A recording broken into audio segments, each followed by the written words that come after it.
They laughed when I said I was leaving. My own daughter shook her head. My son whispered, "She will not last a week on her own." I heard them. I heard every word. They called me fragile. They said I was too old. They said I would get lost, or worse, be forgotten. But here I am, waking up to the sound of waves, drinking my morning tea on a sunlit deck, and writing this postcard from a place they never believed I could reach. Do you know what it feels like?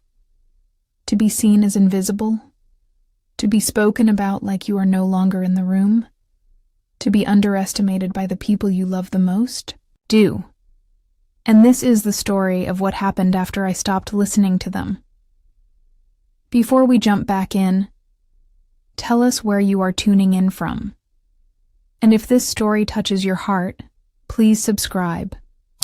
Because tomorrow, I have saved something truly special just for you. My name is Evelyn Hart. I am 68 years old. I live in a small white house near the edge of the town. The kind of house that looks quiet from the outside, with flowers in the front and lace curtains in the windows. Inside, it is even quieter. Each morning, I make a cup of tea. Earl Grey. 1 sugar. No milk. I sit by the window and watch the world outside.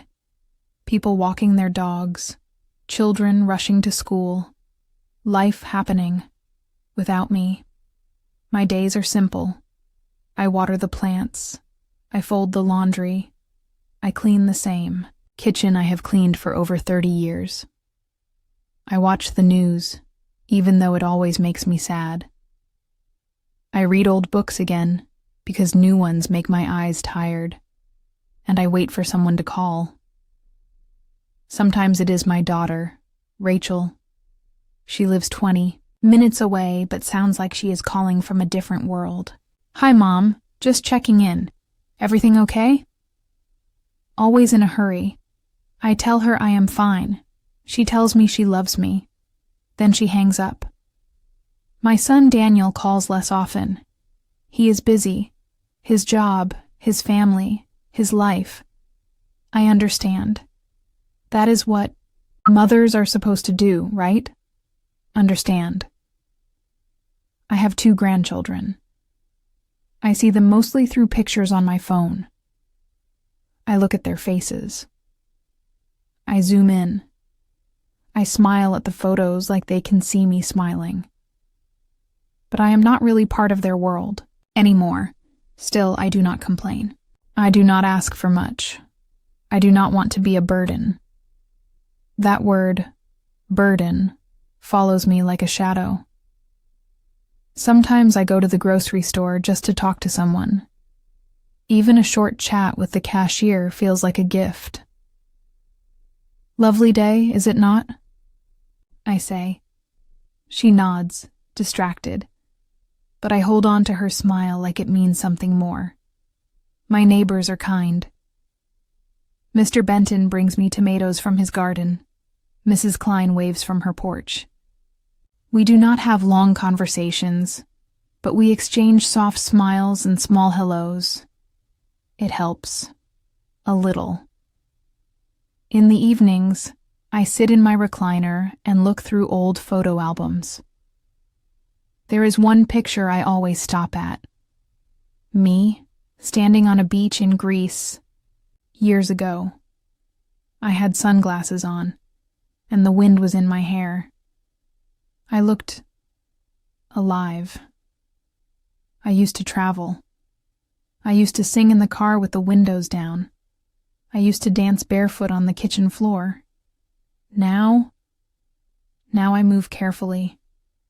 Now I plan everything. Now I check the weather before walking 2 blocks. People tell me I am strong, but they say it the way someone says, "You are doing great" to a child who is learning to walk. It is kind, but it is small. Sometimes I talk to my late husband, Charles. He has been gone for 10 years. I still sleep on one side of the bed. I still imagine what he would say if he were here. "Evelyn," he would say, "you have more life in you than you know." I hear it in my heart. I want to believe it. But most days I feel invisible, like the world has already decided what I can and cannot do, like my story has already ended, and no one told me. And yet, there is something inside me, a small flicker, a part of me that still dreams, of salt in the air, of music playing softly as the sun sets, of waking up somewhere new. But that is just a dream, and dreams are for people who are not 68 and alone. So I finish my tea. I fold the blanket on the couch. I turn off the lights and lock the door.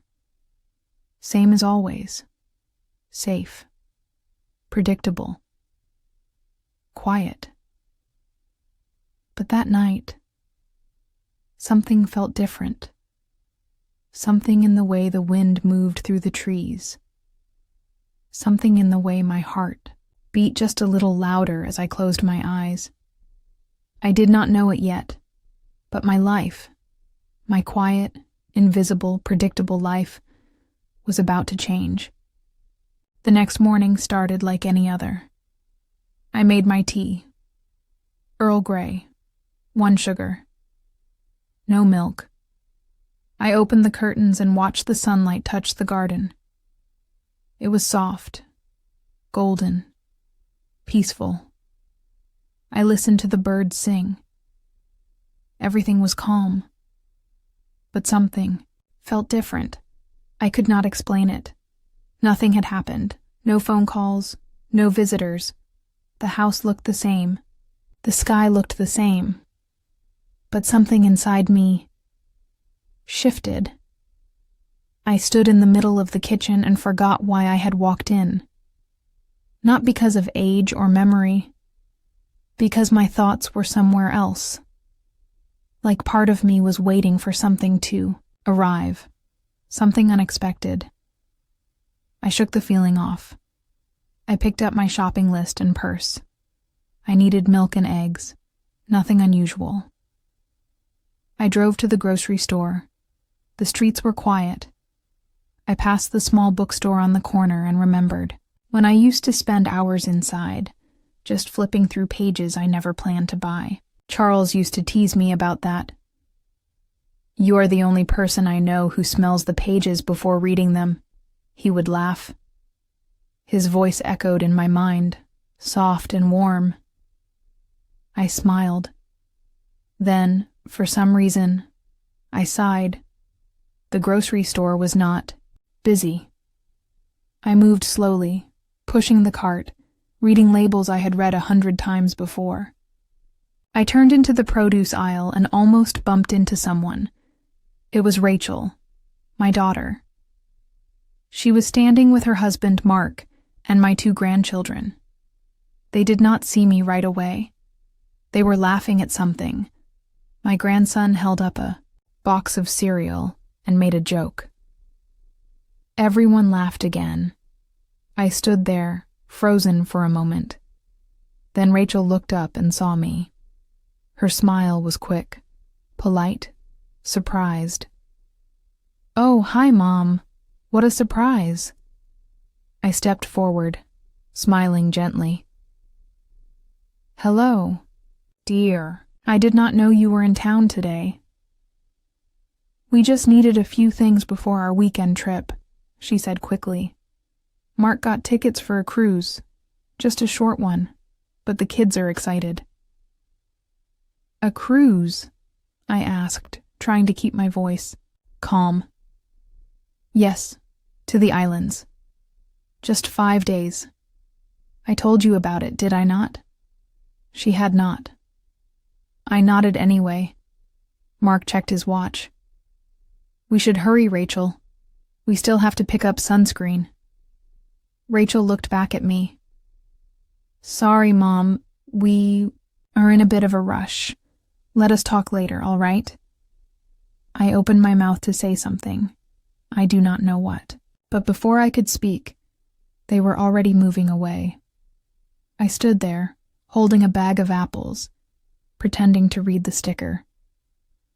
They had planned a trip. They were going away, and I had not even been part of the conversation. Something inside me ached. Not because I wanted to go, but because they had not thought to include me, not even as an afterthought. I paid for my groceries and drove home slowly. The road felt longer than usual. Back at home, I put the eggs in the fridge and the milk on the shelf. Then I sat down in my chair, staring out the window. That was when the thought first appeared. Quiet, soft, like a whisper. Why not me? Why had no one ever asked if I wanted to travel again? Why had it become a joke? The idea of me going somewhere alone? Why did my children treat me like a vase on a shelf? Something delicate. Something to be dusted and admired, but never moved. That evening, Rachel called. Sorry we ran into you so quickly, Mom. Things were hectic. It is all right, I said. I hope you all have a wonderful time. She paused. You know, I did think about inviting you, but I was not sure. With your health and all. My health? I asked. You know, I mean, it is a cruise. A lot of walking, new places. You get tired easily these days. I was silent. Not because I agreed, but because I was shocked. Anyway, she said, maybe another time. I hung up and sat in silence. My hands were shaking. Something had changed. Not outside. Not in the world. Inside me. I felt something I had not felt in a long time. Not sadness. Not anger. Something stronger. A quiet fire. A slow rising question. What if I am not as fragile as they think I am? What if I am not done yet? I did not sleep much that night. I listened to the wind tapping against the window, and as I lay there, I could feel something changing. I woke up the next morning feeling like I had not slept at all. My eyes were open, but my mind was clouded. The bed felt cold on one side. I reached across the sheets without thinking. But of course, Charles was not there. He had not been there for years. Still, habits have a strange way of staying, like old wallpaper that nobody bothers to tear down. I got up slowly. The kettle hissed as I waited for my tea to brew. I stood in the kitchen, staring at nothing, listening to the quiet hum of the refrigerator. Everything felt off. Rachel's words from the night before echoed in my head. You get tired easily these days. Was that true? Did I seem tired? I did not feel tired, at least not in the way she meant. I went to the living room and picked up an old photo album. Inside were pictures of me and Charles, standing on beaches, hiking up hills, laughing beside street food stalls in countries whose names I could barely pronounce. My cheeks were rounder then, my hair darker, but my eyes, they had not changed. They were full of life, of energy, of curiosity. I stared at those photos and whispered, where did she go? I did not feel like the woman in those pictures anymore, but I also did not feel like the woman Rachel seemed to see, fragile, quiet, finished. There was a gap, a space, between who I used to be and who I had become. And that space was full of confusion.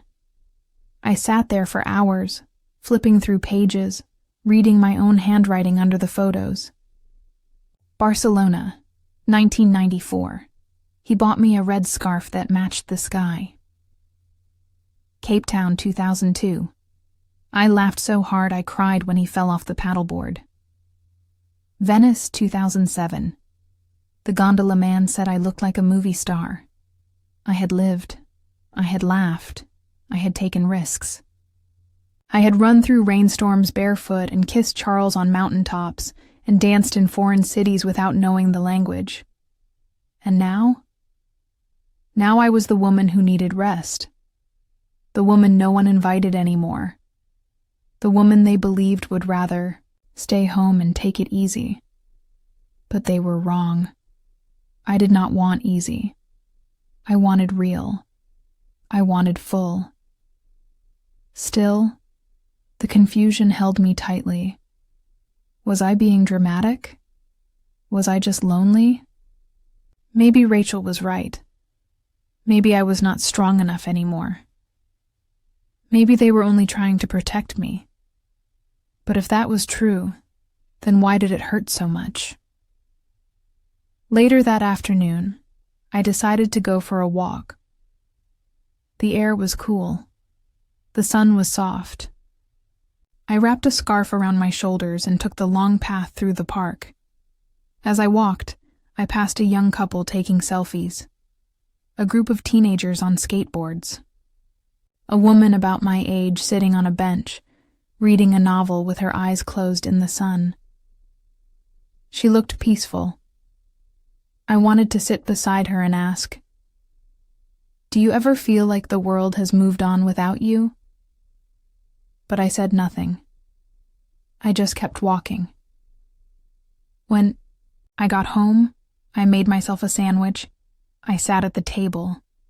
I chewed slowly. I stared at the empty chair across from me and felt a wave of silence hit me so strong I had to close my eyes.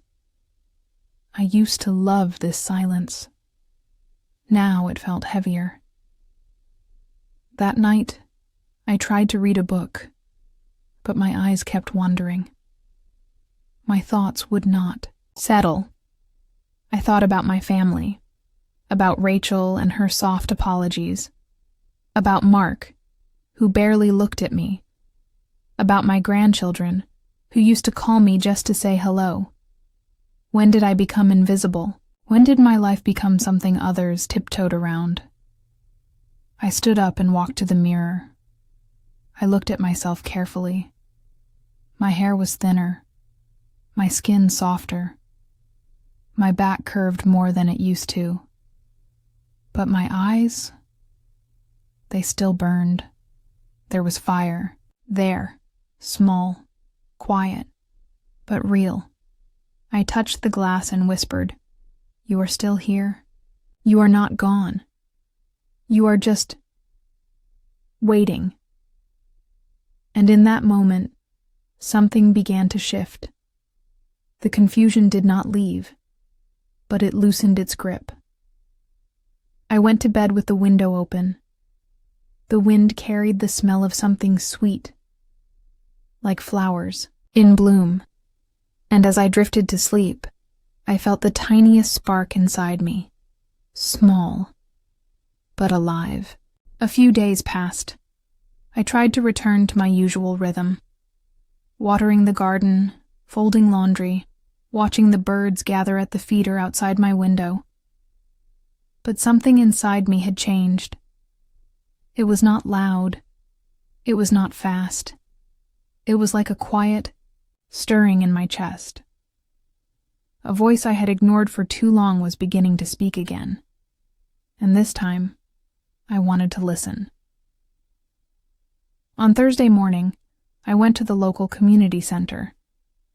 They were offering a travel workshop, not for booking trips, but for sharing stories. The flyer said, "Have you been somewhere special? Come tell us." I stood at the door for a long time before going in. Inside, the room smelled like fresh coffee and old books. There were a few folding chairs, a small circle of people, mostly women, and one man standing near a corkboard, pinning up maps. His name was Thomas. He looked to be in his early 70s, but he stood tall. His eyes were sharp, like he saw more than most people said aloud. He wore a navy sweater and brown shoes that looked far too polished for a room like this. He smiled when he saw me. "Are you here for the stories?" I nodded. "Yes, but I might just listen today." "That is perfectly fine," he said. "Some stories take time to wake up." He offered me a seat. The group was small, just 6 of us. A woman named Elsie had traveled to Morocco in her 40s. Another lady, Susan, talked about hiking through Scotland with her sister before she passed away. One man had visited Alaska, alone after retirement. When they spoke, their eyes lit up. Their hands moved through the air like they were tracing old memories. It felt like watching tiny fires being relit in quiet hearts. Thomas shared last. He told us about his time sailing along the Amalfi Coast. His voice was calm, almost too calm, but there was something underneath, something careful and personal. When the group ended, I stayed behind. "You used to sail?" I asked him. He smiled again. "I did. My wife and I spent nearly 10 summers on the water. She passed 4 years ago. I sold the boat after that. But I still dream about it." There was a long pause. Then he said, "And you, where have you been?" I told him about Bali, about Turkey, about getting lost in Tokyo and laughing until I cried in Rome. I told him I used to travel often before life changed.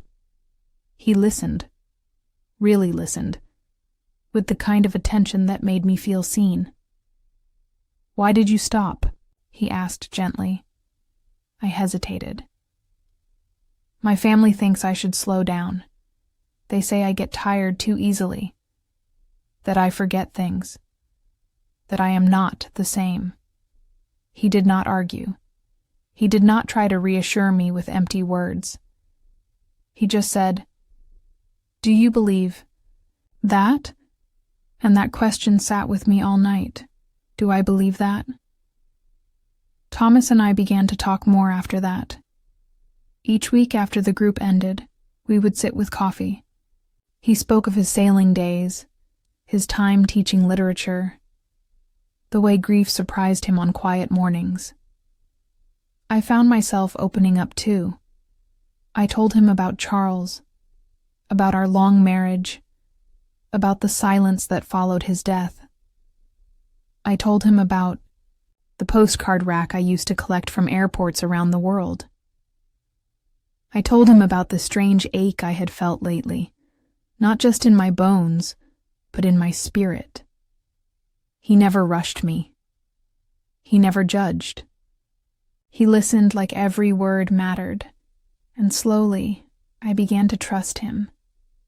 Not in the way people often rush into when they are lonely, not like a dramatic movie romance, but like a quiet room filling with light after a long winter. Still, part of me held back. What if he saw me the way my children did? What if, one day, he also began to speak slower when he talked to me? What if he stopped inviting me places because he thought I needed rest? But Thomas never treated me like glass. He laughed with me. He asked real questions. He remembered small details. And when I once forgot the name of a poet I loved, he said kindly, "I forget names all the time, but feelings? We never forget those." There was something about him that felt safe, like a harbor I could return to.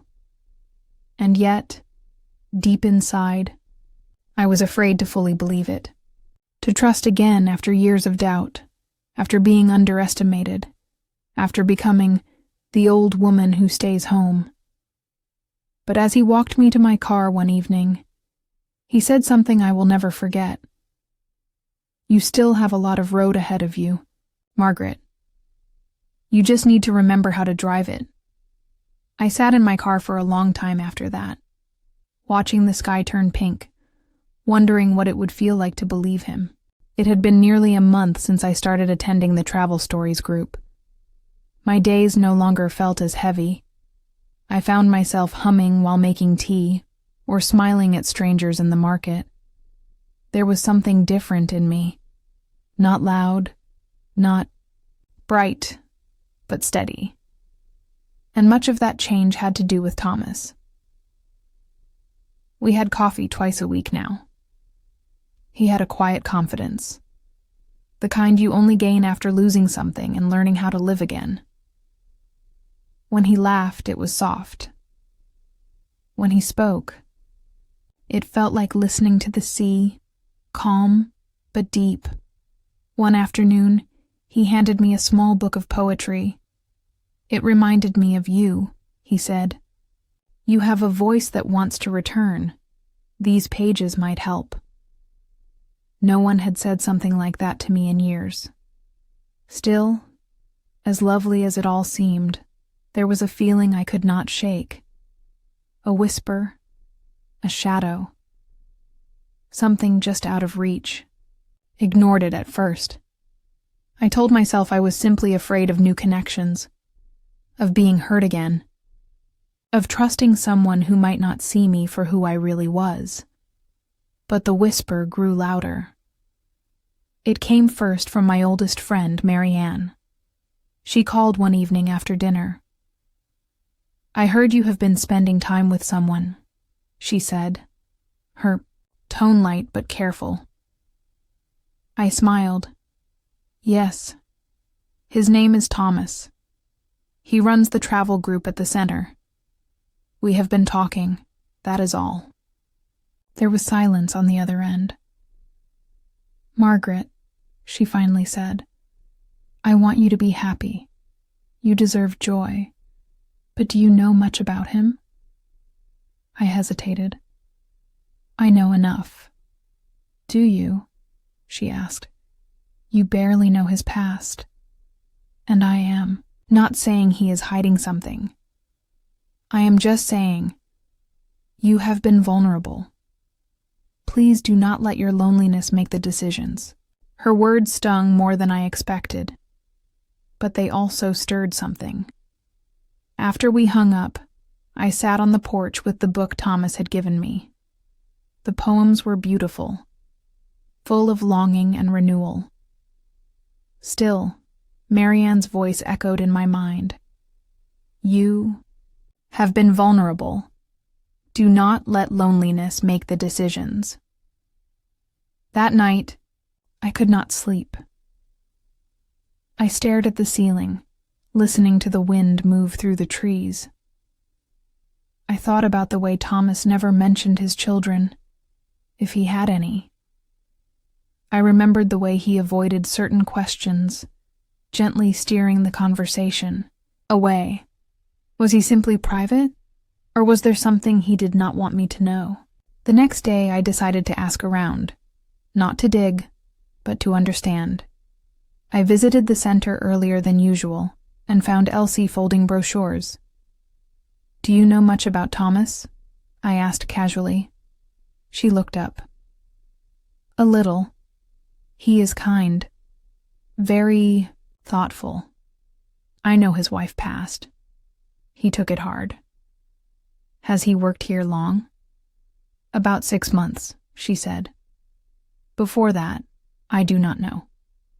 He keeps to himself, but people seem to like him. I nodded. Thank you. Later, I visited the library where Thomas once said he taught literature classes. I spoke to a woman at the desk. Oh, Thomas Avery? She said. Yes. He used to run a poetry series. Very sharp mind. But he stopped coming after his wife's passing. Some say he went into seclusion for a while. The word seclusion hung in the air.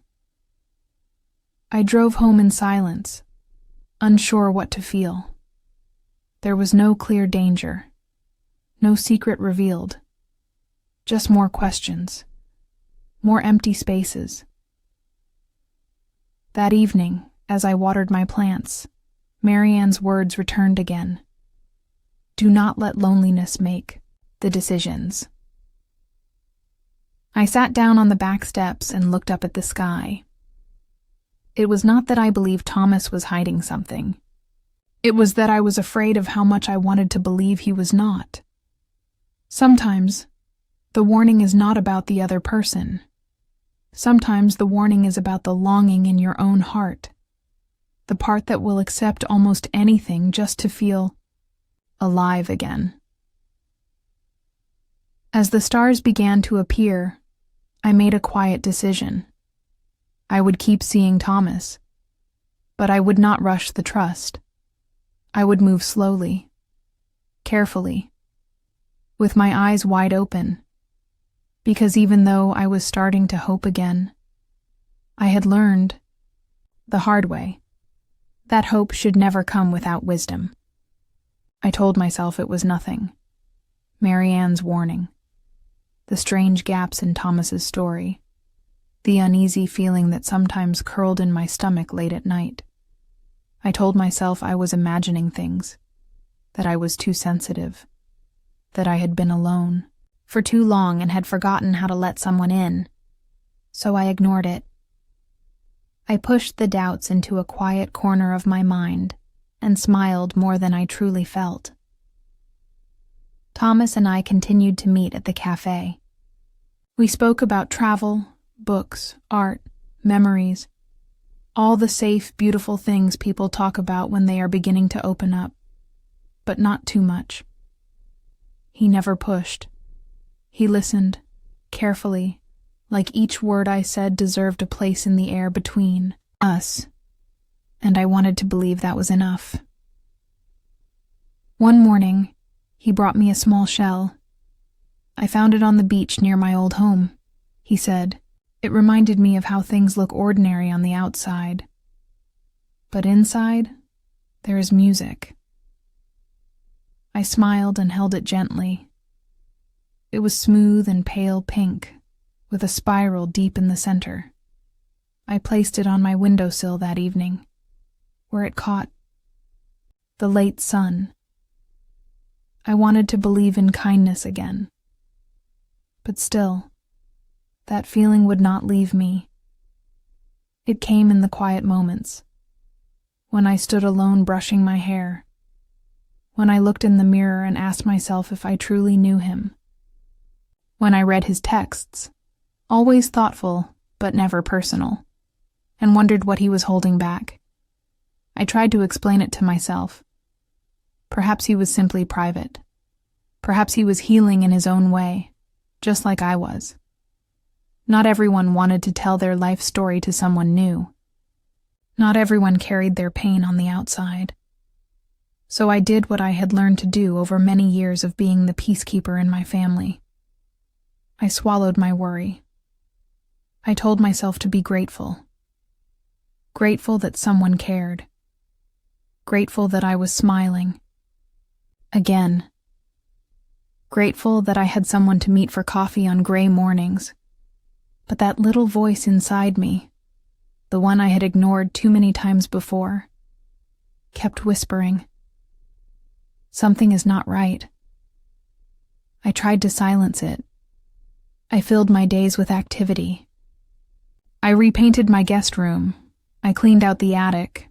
I planted new lavender along the walkway. I even began writing again. Little pieces of thoughts, bits of poetry that I tucked into a notebook I kept in my purse. Thomas saw me writing one afternoon. "Is that a journal?" he asked. "Sort of," I said, smiling. "It is just where I go when I cannot say things out loud." He nodded. I understand that very well. But something in his face changed for just a second. His smile tightened. His eyes shifted, and then, just as quickly, it was gone. Later that night, I could not stop thinking about it. That moment, that flicker, It reminded me of the way my late husband, Henry, would look when I asked about the bills, just before I found out we were in debt. It reminded me of the way my son avoided my eyes when I asked why he never visited anymore. It was the look of someone who was hiding something, not out of cruelty, but out of fear. Still, I told myself not to dig. I had something good, something soft and gentle, and I was so tired of being suspicious. Suspicion is heavy. It steals your breath. It turns your heart into a locked room. So I kept walking forward. I kept showing up for coffee. I kept laughing at his stories. I kept pretending that I did not feel the distance, the silence between the lines. I wanted peace more than I wanted truth. But even as I ignored the warning signs deep inside me, I knew peace built on silence never lasts. And the truth, whether we want it or not, always waits for its moment. There is a kind of silence that does not feel peaceful. It is not the soft silence of early morning, or the calm hush of a library. It is the silence that feels like something is being held back. It is a silence that hides things. And lately, I had begun to feel that kind of silence every time Thomas looked at me. At first, I thought I was imagining it. After all, how can you measure a glance, a pause, a flicker of hesitation in someone's eyes? But the body remembers what the mind tries to ignore. And I had been looked at in many ways throughout my life. My husband, Henry, used to look at me like I was a task, something to manage. My children, especially in recent years, looked at me like I was a question they did not have time to answer. Strangers often did not look at me at all, like I had faded into the background of their busy lives. But Thomas, he looked at me differently, or at least I thought he did. There were moments, small, soft ones, when his eyes lingered just a little longer. When he would smile at something I said, even if it was not particularly funny. When his expression warmed in a way that made me feel seen. Those moments meant something to me. They lit a small candle inside me, one I had nearly forgotten existed. And yet, there were other times when that warmth disappeared, times when I asked him about his past and he looked away, times when I mentioned my family and he suddenly changed the subject, times when his gaze grew distant, as if I had crossed an invisible line. It was subtle, but I noticed. The way his fingers tightened slightly around his coffee cup. The way he blinked faster. The way he smiled without really meaning it. That was the look I had started to see more often. One afternoon, we sat on a bench in the park near the community center. The leaves had just begun to change, rich orange, gold, and red. Children played nearby. A breeze stirred the air. I turned to him and asked gently, "Thomas, do you ever miss your wife?" He did not answer at first. His jaw tightened. He looked straight ahead, not at me. Then quietly, he said, "Every day." I waited. I thought maybe he would say more. Tell me what she was like. Share a memory, a feeling, something. But he did not. Instead, he stood up suddenly and said, "I should be going. I have something to take care of." I watched him walk away. No hug, no goodbye. Just distance. That night, I sat by the window, watching the wind move through the trees. I thought about the way he looked at me when I asked that question. Not with anger, not even with sadness, but with fear. like I had touched something he was not ready to face. And maybe that was it. Maybe he was not ready. Or maybe he was not being honest. I did not know which was worse. I looked down at the little shell he had given me, still on my windowsill. It was beautiful, yes, but also fragile. A perfect outside did not always mean there was peace inside. The next time we met, I watched him carefully. I noticed how he complimented me, but never told me much about himself. I noticed how he asked about my past, but gave few details about his own. I noticed how his eyes sometimes wandered, even when he was smiling. And suddenly, I understood. The way he looked at me. It was the look of someone who wanted to care, but was not fully here. The look of someone who needed connection, but could not offer it back. It was not cruel. It was not cold, but it was distant. He was not seeing me. He was seeing something else. A comfort. A story. A soft place to rest, but not to stay. And I realized I had been doing the same. I wanted so badly to be chosen. To be looked at like I mattered. To feel alive again. So I ignored the way his eyes flickered away when I spoke of real things. I told myself that the quiet meant depth, not avoidance. But now I was starting to see it differently.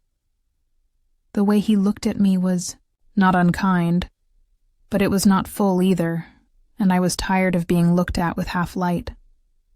There comes a moment when silence can no longer be enough. When the questions circle in your mind like restless birds, refusing to settle. When you feel the weight of unspoken words pressing down on your chest. That moment came for me one late afternoon, as the sun dipped low and the sky turned a soft shade of pink. Thomas and I sat at the little table by the window in the cafe where we often met. Outside, the world moved on, unaware of the storm growing quietly between us. I looked at him across the table, his eyes gentle but guarded. He stirred his coffee slowly, almost as if buying time, and I knew that I could no longer hold my silence. I needed to know. I needed to hear the truth, even if it hurt. So I took a deep breath and asked, "Thomas, why do you hold back when I ask about your past?" He paused. The spoon stopped moving. His eyes dropped to the surface of the table. For a moment, I thought he might not answer at all. Then he looked up, meeting my gaze. There was a flicker of sadness in his eyes, but also a trace of something else. Fear, perhaps. "I do not want to hurt you," he said quietly. I felt my heart tighten. "Why would you think you might hurt me?" I asked gently. He sighed, a long breath that seemed to carry years of weight.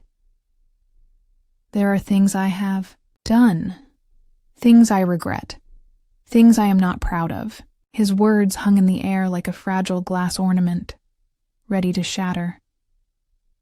"I have made mistakes," he continued. "Mistakes that changed everything." I wanted to reach across the table and take his hands in mine, to tell him that I understood imperfection. But something held me back. Instead, I whispered, "You do not have to be perfect with me, but I need to know who you are. I need to understand you." He nodded, but his eyes looked away again. "I was married before," he said. "To a woman named Claire." I had heard the name before, but only in passing. "And?" I prompted gently. He swallowed hard. "Claire was very ill. We fought a lot. I was not the man I wanted to be for her. I could see the pain in his face. It was real, but incomplete. "Did you lose her?" I asked softly. "Yes," he said. "She passed away 2 years ago." The silence that followed was heavy and full of things left unsaid. I realized then that there were walls built high around his past, walls that I would have to climb if I wanted to get closer. I did not want to force my way in, but I could know. Longer pretend I did not feel the distance, so I took a risk. "Thomas, can you tell me why you do not want to share more?" He looked down again, his fingers tracing invisible shapes on the tablecloth. "I was afraid," he said simply. "Afraid that if I showed too much, you would walk away." Those words struck me deeply. I had never wanted to walk away, but I had needed honesty. "I am here," I told him. "I am not going anywhere." He gave me a small, sad smile. But then, almost as if the moment was too much to hold, he changed the subject. "Tell me about your family," he said quickly. I felt the sting of disappointment, but I hid it. I wanted to be patient. I wanted to give him space. But deep inside, a quiet voice whispered, "You deserve more." That night, I lay awake in bed, turning the conversation over and over in my mind. I wanted to trust him. I wanted to believe that his silence was not a lie, but I also knew that trust was built on truth, and truth, I realized, must be asked for, must be waited for, must be accepted, even when it is difficult. The next day, I looked at the little shell on my windowsill and thought about what I had learned. Sometimes people carry stories that are too painful to share quickly. Sometimes they are afraid of their own shadows. But I also knew I could not carry this alone. I needed to listen to my heart and to my instincts. Because when you ask the truth, you risk hearing things you did not want to hear. But you also open the door to real connection, and that is worth everything. After my conversation with Thomas, something shifted inside me. It was not a sudden change, no lightning strike or dramatic moment. It was a quiet, steady storm of thoughts swirling in my mind, refusing to settle. I could not stop thinking. During the day, while I worked around the house or took my usual walks, my mind wandered back to our conversation. His hesitation, his fear, the things he did not say. Even when I tried to focus on the simple pleasures, the birds singing, the warm sunshine on my face, my thoughts returned to him, like a shadow that followed me everywhere.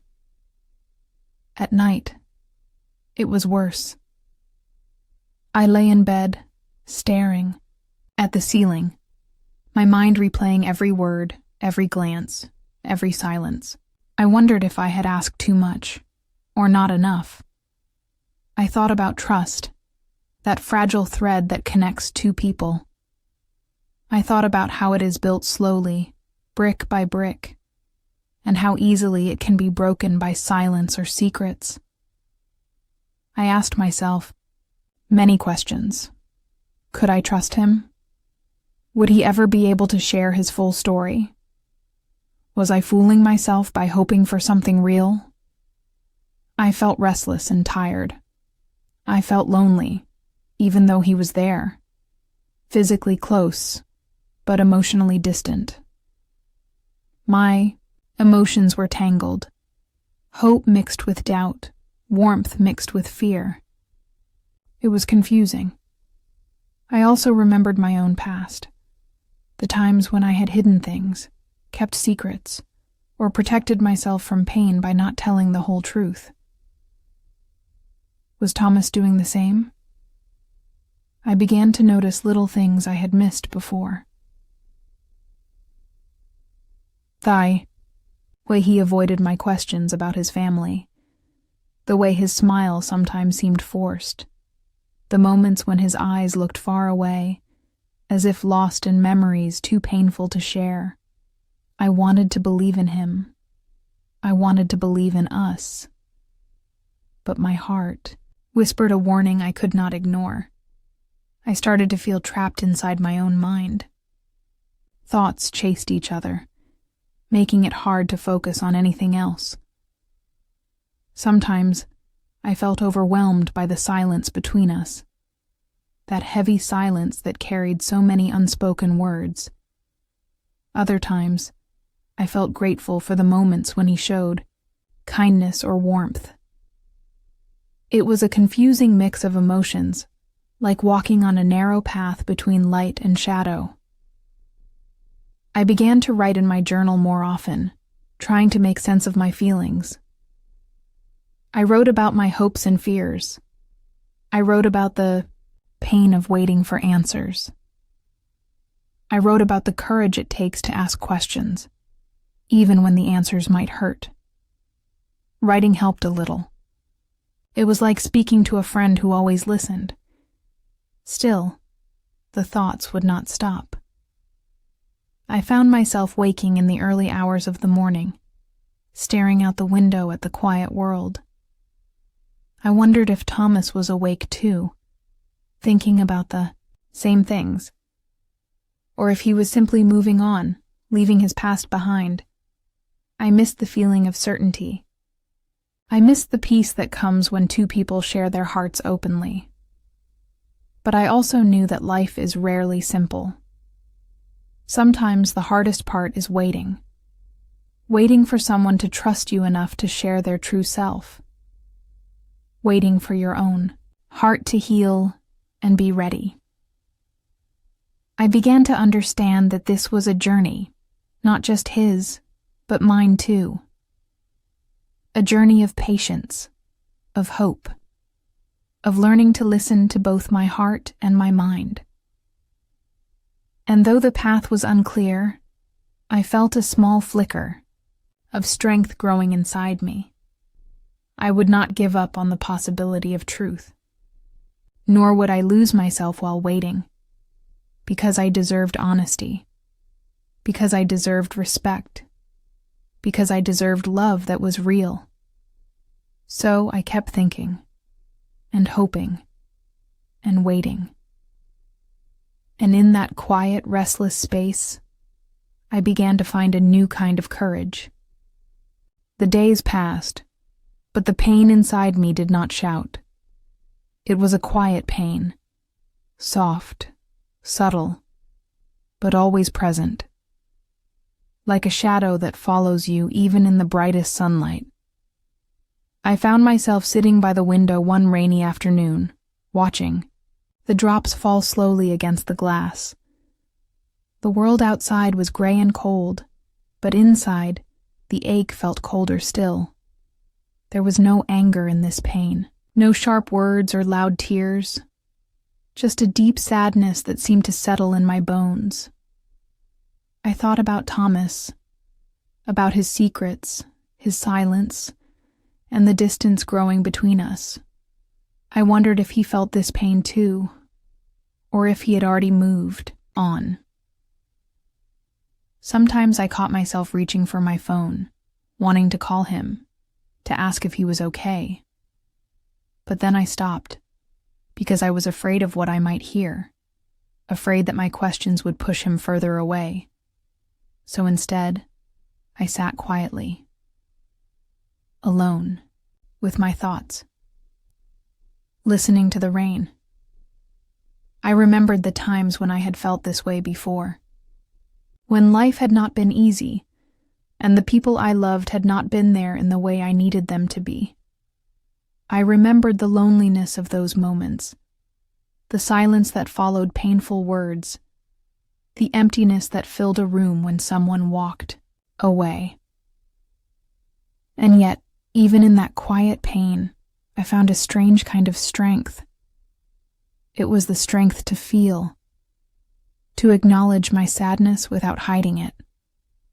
to accept that some things could not be changed, at least not yet. I thought about my own heart, how it could hold so much love and so much hurt at the same time, how it could break and heal again. The rain kept falling, and the sky grew darker.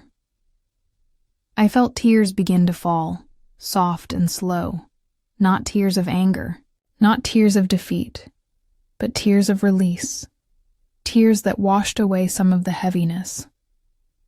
I wrapped a warm shawl around my shoulders and picked up a book from the table, but I could not focus on the words. My mind was too full of memories, both good and painful. I thought about my family, my mother, my sister, the friends who had come and gone, about the times we had laughed together and the times we had hurt each other without meaning to. I thought about how life sometimes changes without warning, how people you trust can disappoint you, how love can be both beautiful and fragile. In that quiet room, with the rain outside and the soft sound of my breathing, I felt small, but I also felt something else. A quiet courage. The courage to face the pain without running away. The courage to keep going, even when the future seemed uncertain. I realized that this pain was not the end of my story. It was a part of it. A chapter that I had to live through. And maybe, just maybe, it was a chance to learn something new about myself. I thought about the postcard I had sent to my family last year. The one from my trip on the yacht. How surprised they were to hear from me. To see that I was living a life full of adventure, not the quiet, fragile woman they had imagined. I smiled softly to myself. Maybe, in time, I could be that woman again. Strong, independent, and full of hope. For now, though, I would sit with this quiet pain. I would let it be a reminder that I am still here, still breathing, still feeling. And that is a kind of victory, too. The quiet pain I carried began to press harder against my heart. It was no longer enough to sit and wait, no longer enough to hope silently. I needed an answer. For days, the question spun around my mind like a relentless wind. What was the truth that Thomas hid? Why did he fear to share his story fully? Was there something so terrible that he thought it would destroy everything between us? The uncertainty was unbearable. It filled every moment with tension, every glance with suspicion. I tried to be patient. I told myself that trust takes time, and some wounds are slow to heal. But my heart wanted to know now. One evening, I invited Thomas over to my apartment. The air was thick with unspoken words as we sat across from each other in my quiet living room. I looked at him, searching his face for any sign of what he was thinking. "Thomas," I began carefully, "I need to know the truth. I cannot keep wondering what you are hiding. If we are to have any chance together, I need honesty." He was silent for a long moment. Then slowly, he nodded. "You are right," he said softly. "I have kept things from you, things I thought would make you turn away." I felt a lump rise in my throat. "Please," I said, "do not let fear stop you. I want to understand you, all of you." He took a deep breath and began to speak. "There was a time in my life when I made bad choices. I was not proud of who I was then. I lost people I loved, and I made mistakes that changed everything." His voice trembled slightly, but he continued. "I was married to Claire, as I told you. She was very sick, and the strain of her illness made everything harder. I was angry, confused, and lost. I did not always treat her with kindness. I listened carefully, feeling the weight of his words. After she passed away, I felt empty. I did not know how to be the man I wanted to be. He looked into my eyes, and I saw something vulnerable there. I wanted to start again, to find someone who could see beyond my past. I reached out and took his hand. "I see you," I said quietly. "Not just your past, but your present and your heart." He squeezed my hand, and for a moment, the distance between us seemed to disappear. But then, I had to ask the question that had been in my mind since the beginning. "Is there anything else? Anything you are afraid to tell me?" He hesitated. "Yes," he admitted. "There is one more thing." I waited, holding my breath. "I have a son," he said quietly. "A son I have not seen in many years." The room seemed to grow colder. I did not know what to say. He explained that the boy's mother had taken him away, and Thomas had lost contact. "I am trying to find him," he said. "But it is difficult." I felt tears well up. "I understand," I said softly. "Thank you for telling me." That night I lay awake again, thinking about everything Thomas had shared, realized that honesty was a beginning, not an end. It was the first step toward healing the wounds that silence had made. I knew there would be challenges ahead, but for the first time in a long time, I felt a glimmer of hope. Because now, at least, I was not alone in my questions. I had an answer, and the courage to keep asking, keep trusting, keep loving. The days after Thomas's confession were filled with a strange mix of relief and sorrow. Relief because the shadows of secrets had begun to lift. Sorrow because the truth was heavier than I had expected. I finally understood the depth of his pain, the losses he had endured, the mistakes he had made, and the long journey toward healing he was still on. It was not easy to accept. It was not easy to forgive. But understanding is often the first step toward peace. I spent many quiet moments reflecting on what he had shared. I thought about his late wife, Claire, the woman I had never met but who had shaped his life in ways I could only imagine. I thought about the son he had lost, a boy who was part of his story, but had been missing for so long. It made me realize how complicated people's lives can be, how much pain and love can be woven together in a single heart. One afternoon, I found myself walking through the park near my home. The air was crisp, and the leaves rustled softly beneath my feet. I stopped by a bench and sat down, letting the cool breeze clear my mind. I thought about my own life, the choices I had made, the people I had loved and lost, and the moments that had changed me. I realized that, like Thomas, I had my own past, filled with joy and sorrow, trust and betrayal. Understanding him helped me understand myself better. It helped me see that no one is perfect, that everyone carries their own burdens and fears, that sometimes the hardest thing is to let someone see your true self.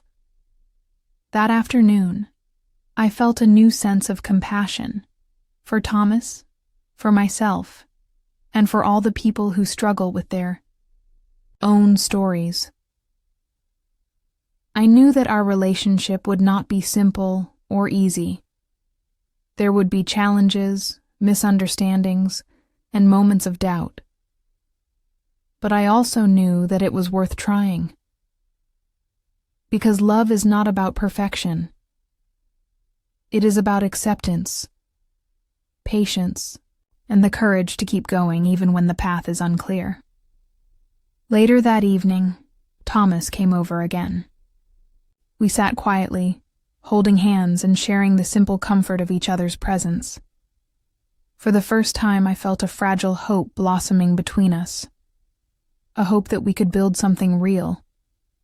Not despite our pasts, but because of them.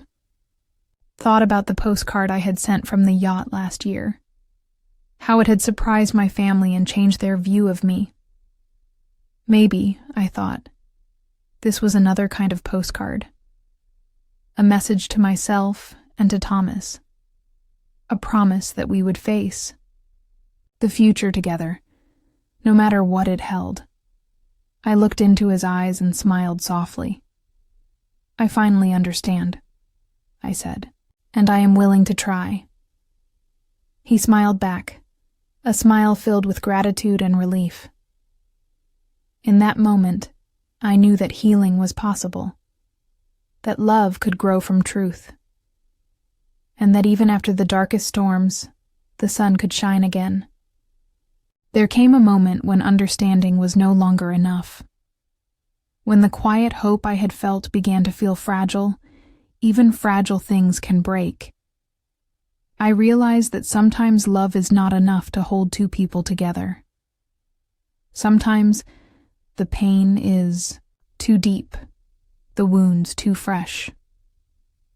After many long nights of thinking and sleepless hours, I made a decision that I never thought I would make. I had to walk away. It was not an easy choice.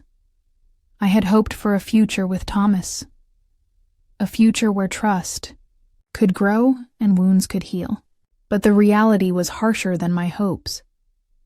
The distance between us was growing again, this time in ways I could no longer ignore. His silence returned. His absence became more frequent, and the barriers between us seemed to rise higher. I told myself that I was strong enough to wait, that love was patient, and maybe he just needed more time.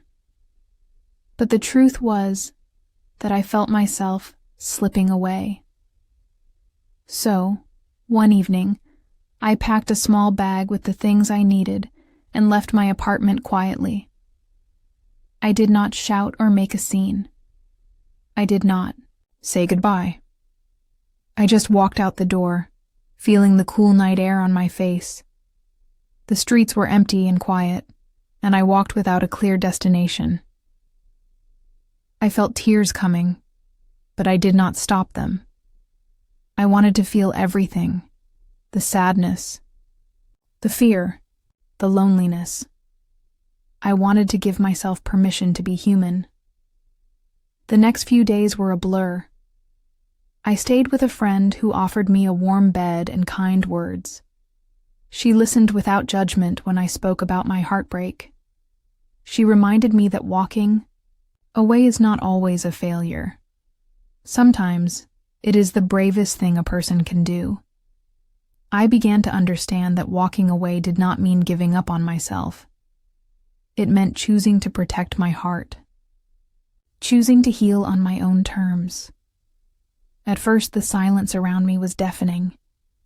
I missed Thomas, the moments of laughter, the small kindnesses, the dreams we had shared. But I also began to feel a quiet strength growing inside me, a strength that came from choosing myself. I took long walks in the park. I wrote in my journal, pouring out my thoughts and fears. I allowed myself to cry when the pain was too much. Slowly, the sharp edges of my sadness softened. I learned to breathe again. One afternoon, as I sat watching the sunlight filter through the trees, I felt a calm I had not known in months. It was a calm that told me I was healing, that I was growing stronger. Walking away was not the end of my story. It was a new beginning, a chance to rebuild my life with courage and hope. I knew that the road ahead would not be easy, but for the first time in a long time, I felt ready to face whatever came next, ready to find happiness on my own terms. And in that quiet strength, I found peace. Even though I had walked away, the pain did not disappear. It lingered in the corners of my mind, like a shadow that would not leave. Every morning I woke with a heaviness in my chest. Every night I fell asleep with tears still fresh on my cheeks. The silence I had once sought now felt like an empty room echoing with memories. I remembered Thomas's smile, the sound of his voice, the hope we had shared.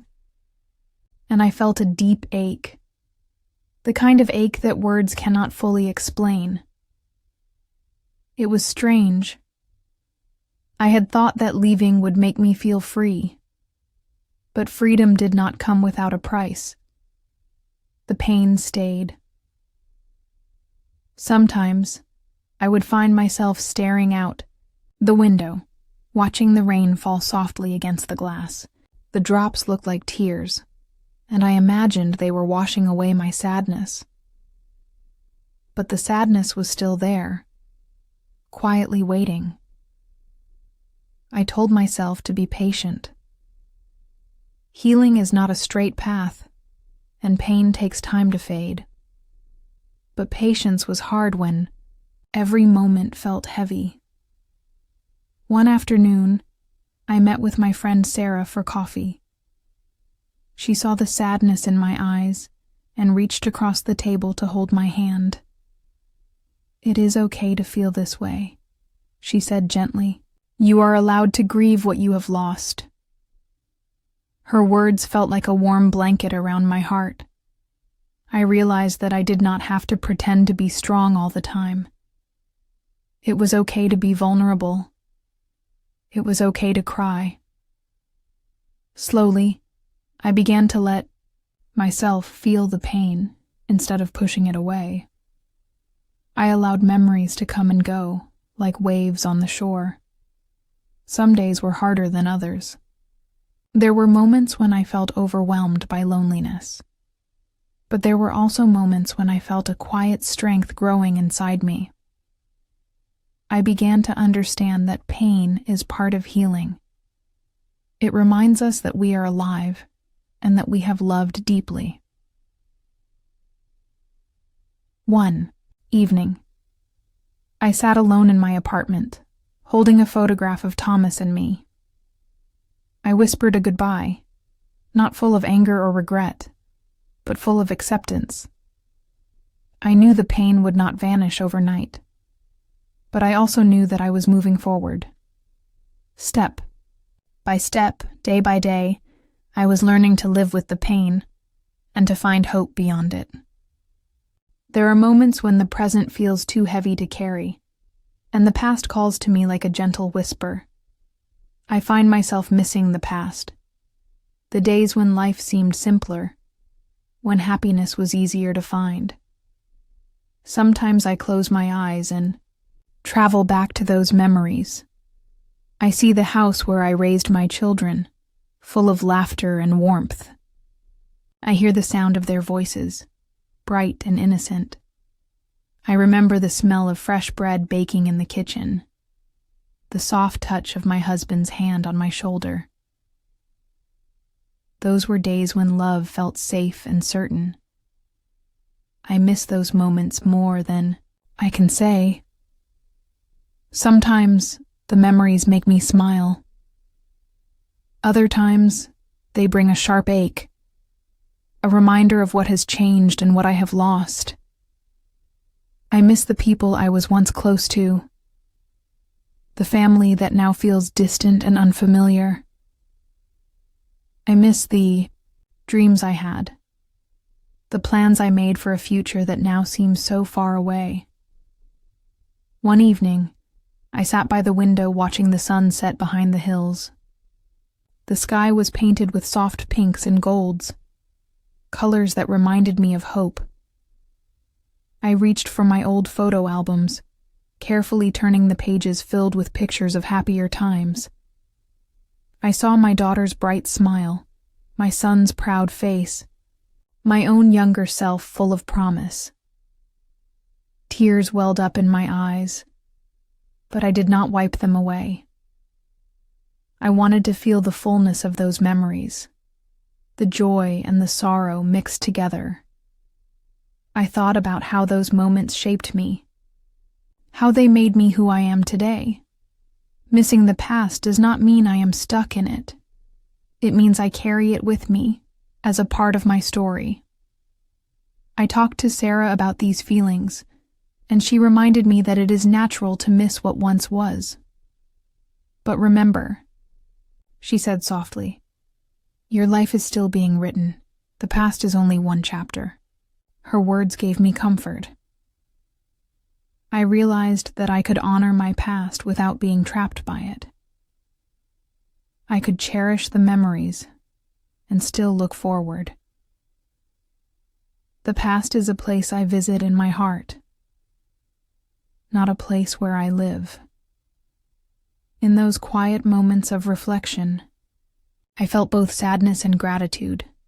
Sadness for the losses I have known, gratitude for the love I have experienced, and slowly, a new feeling began to grow inside me. A feeling of hope. Hope that, even though the past is gone, the future holds new possibilities. I know that missing the past is part of healing. It is a sign that I have loved deeply and that I am still learning to let go. One day, I will look back and see that every memory, both joyful and painful, was a step toward finding peace. For now, I will allow myself to miss the past and trust that the best is still ahead. Sometimes when the world feels too heavy, all I want is someone to listen. Someone who understands without judging. Someone who holds space for my thoughts and feelings. That is why I reached out to Sarah again, my friend who has stood by me through many storms. We met one cool afternoon at a small cafe near the park. The sunlight streamed through the windows, casting warm patterns on the wooden table. Sarah smiled as I sat down, her eyes full of kindness. "You look tired," she said gently. "I am," I admitted. Tired of feeling lost, tired of the silence inside me. She nodded knowingly and took my hand. "Tell me everything. Let it out." And so I did. I told her about the confusion I had felt, the pain of walking away, and the loneliness that followed. I shared my fears about the future, and my hope that someday I could find happiness again. Sarah listened without interrupting, her presence like a steady anchor in a restless sea. When I finished, she squeezed my hand and said, "You are stronger than you know, and you are not alone." Those words meant more than I can say. It is easy to feel isolated when you are going through difficult times, but connection, true connection, reminds us that we are human and that healing takes time.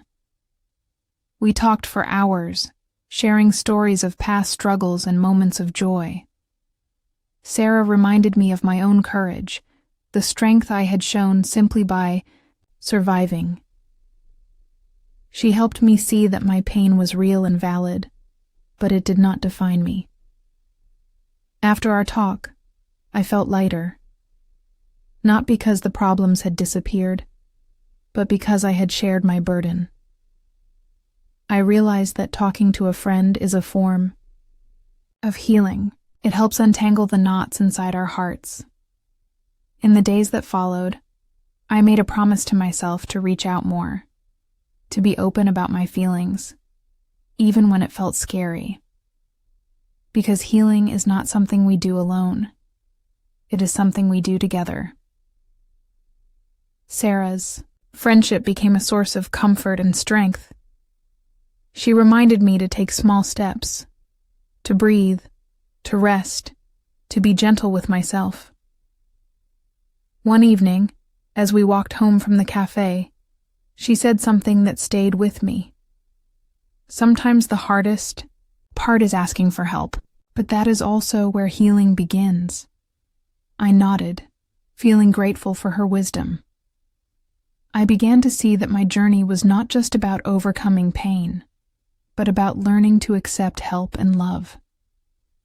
It was about rebuilding trust, not only in others, but in myself. Talking to Sarah helped me remember that I was not broken beyond repair. I was simply a woman who had lived through difficult times and was now finding her way. In her company, I found hope.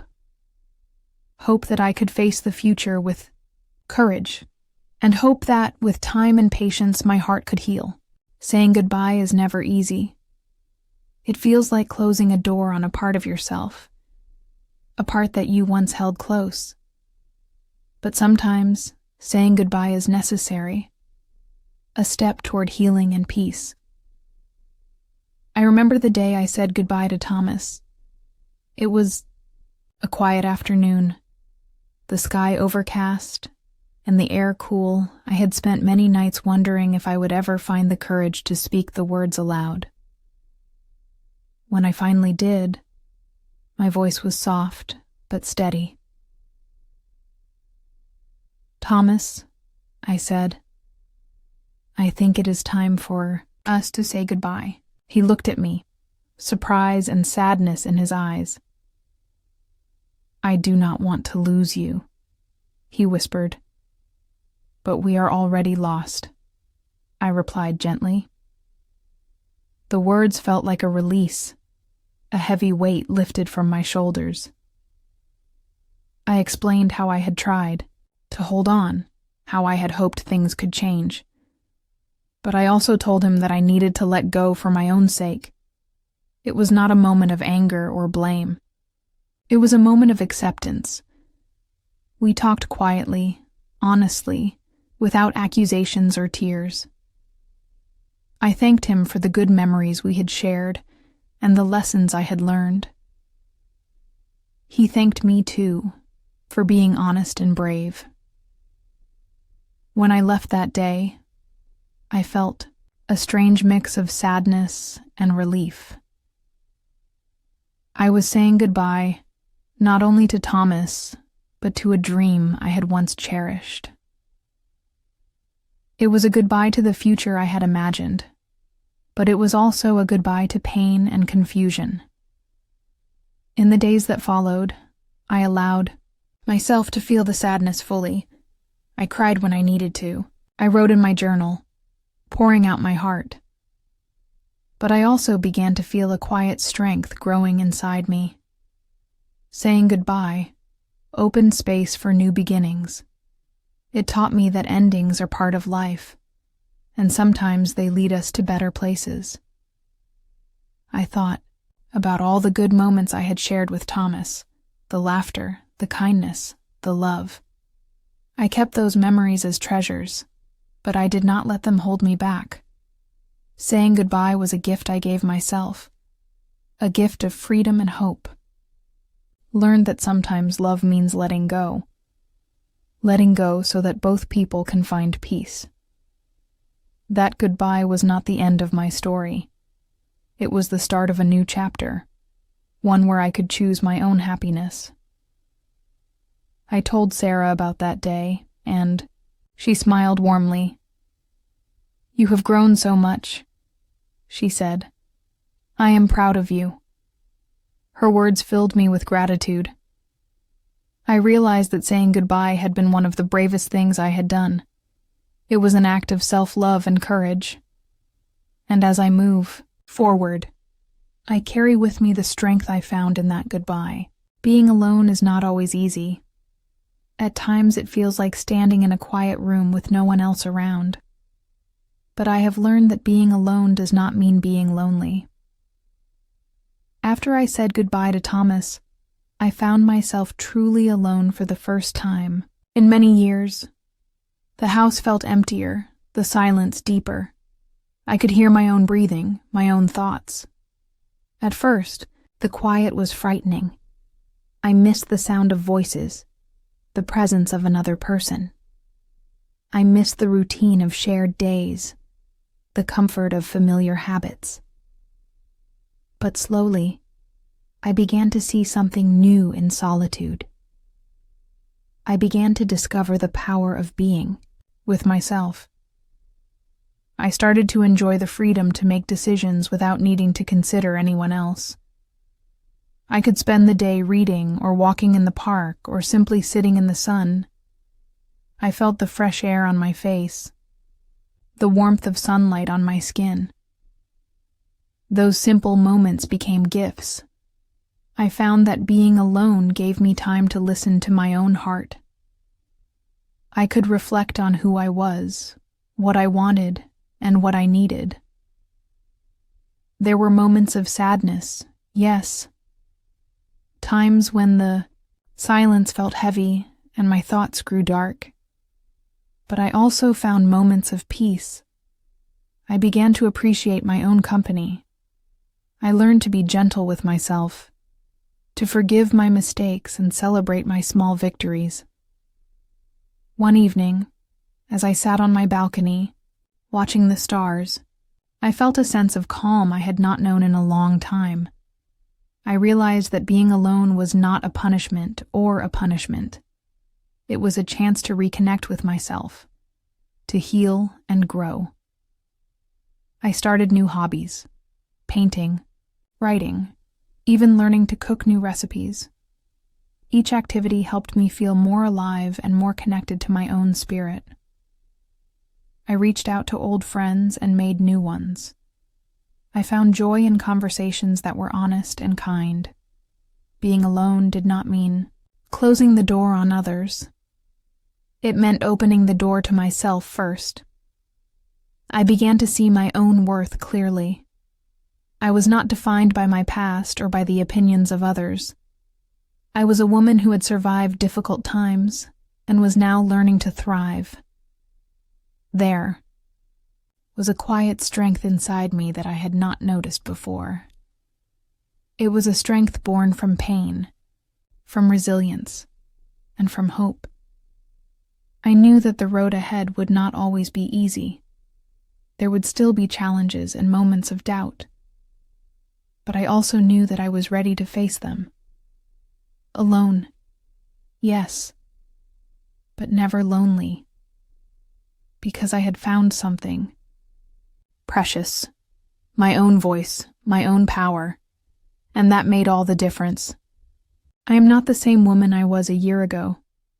That is clear to me now, even in the smallest details of daily life.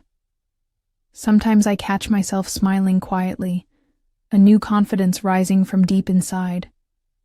It is not loud or showy. It is steady, like a slow-burning flame. I have changed in ways that others may not notice right away, but I feel it in my heart and in my bones. Before, I might have doubted my worth. I might have believed the harsh words and the doubts that others placed on me. Now, I know my value. I have walked through pain and come out stronger. I have learned to stand on my own 2 feet and to trust myself. This transformation did not happen overnight. It took months of struggle and self-reflection. There were days when I wanted to give up, days when the weight of loneliness felt too much to bear. But I kept moving forward, one step at a time. I practiced patience with myself, understanding that growth is not a straight path. Some days I would feel like I was making progress, and other days I felt stuck. Still, I never stopped believing that change was possible. I began to see myself through kinder eyes.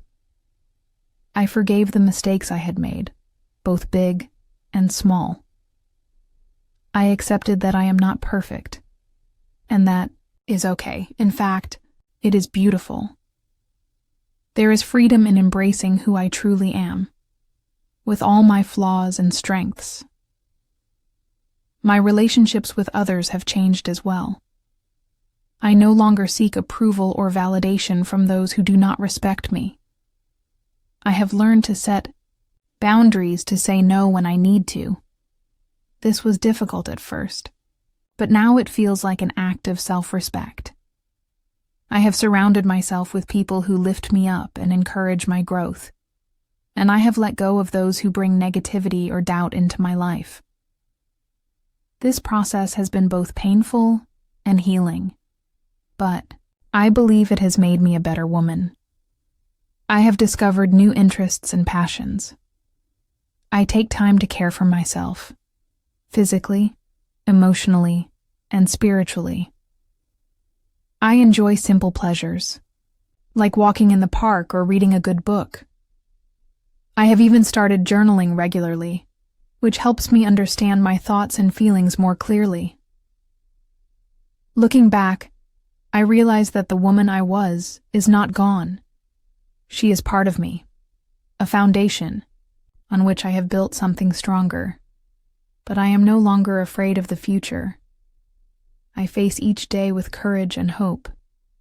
I am proud of the person I am becoming, and I am excited for the possibilities ahead. Change is not always easy, but it is necessary. I have learned that I am capable of great strength and resilience, and I know that whatever challenges come my way, I will meet them with grace. I am not the same woman I was. I am better. There was a time, not long ago, when I thought hope was lost forever. The darkness inside me felt endless. Every day seemed like a heavy burden, a long walk through a fog with no clear end. But then, something small and unexpected happened. A small light appeared, a tiny flicker in the distance, and it changed everything. It was not a grand moment or a big event. It was a quiet, simple experience that reminded me I was still alive and capable of feeling joy. One morning, I woke early and decided to take a walk around the neighborhood park. The air was crisp and fresh, the sky painted with soft shades of pink and orange. As I walked slowly along the path, I noticed a small flower blooming by the edge of the grass. It was a bright yellow daisy, standing tall and strong despite the cool morning air. I stopped and looked at it for a long moment. That tiny flower, so simple and yet so full of life, made me smile. In that moment, I realized something important. Even in difficult times, life finds a way to grow and shine. That small flower became a symbol for me, a reminder that light can appear, even in the darkest places. After that walk, I started to pay more attention to small joys in my daily life, noticed the warmth of sunlight on my skin. I listened to birds singing outside my window. I enjoyed the taste of my morning tea. These small moments were like little sparks of light, brightening my days and lifting my spirits. I began to understand that hope does not always come with big changes or dramatic events. Sometimes, hope is quiet and gentle. It is a small light that slowly grows stronger. This new way of seeing the world gave me strength. It helped me move forward, even when the path seemed unclear. I started to take better care of myself. I made time for walks in nature, reading books that inspired me, and writing in my journal. I found comfort in simple routines that brought peace to my mind. Slowly but surely, that small light inside me grew. It gave me courage to face each day and to believe in a better future. I remembered that healing is a journey, not a destination. There would be hard days ahead, of course, moments when the darkness returned, or when I felt alone. But now I had a small light to guide me. A light that reminded me I was not lost. That light came from hope. Hope for healing. Hope for love. And hope for new beginnings. I shared this hope with Sarah, my dear friend. She smiled when I told her about the little flower and the small light it had sparked inside me. "You have found something precious," she said softly. "Hold on to it." I promised myself I would. That small light gave me more than hope. It gave me the courage to believe in myself again, to trust that I could create happiness and peace in my life, and to know that no matter what happens, I am never truly alone. There is always a small light waiting to be found, even in the darkest moments. That light is inside each of us. Sometimes it needs time to shine, but it never disappears. I carry that small light with me every day now. It is my guide, my comfort, and my strength, and with it, I know I can face whatever comes next.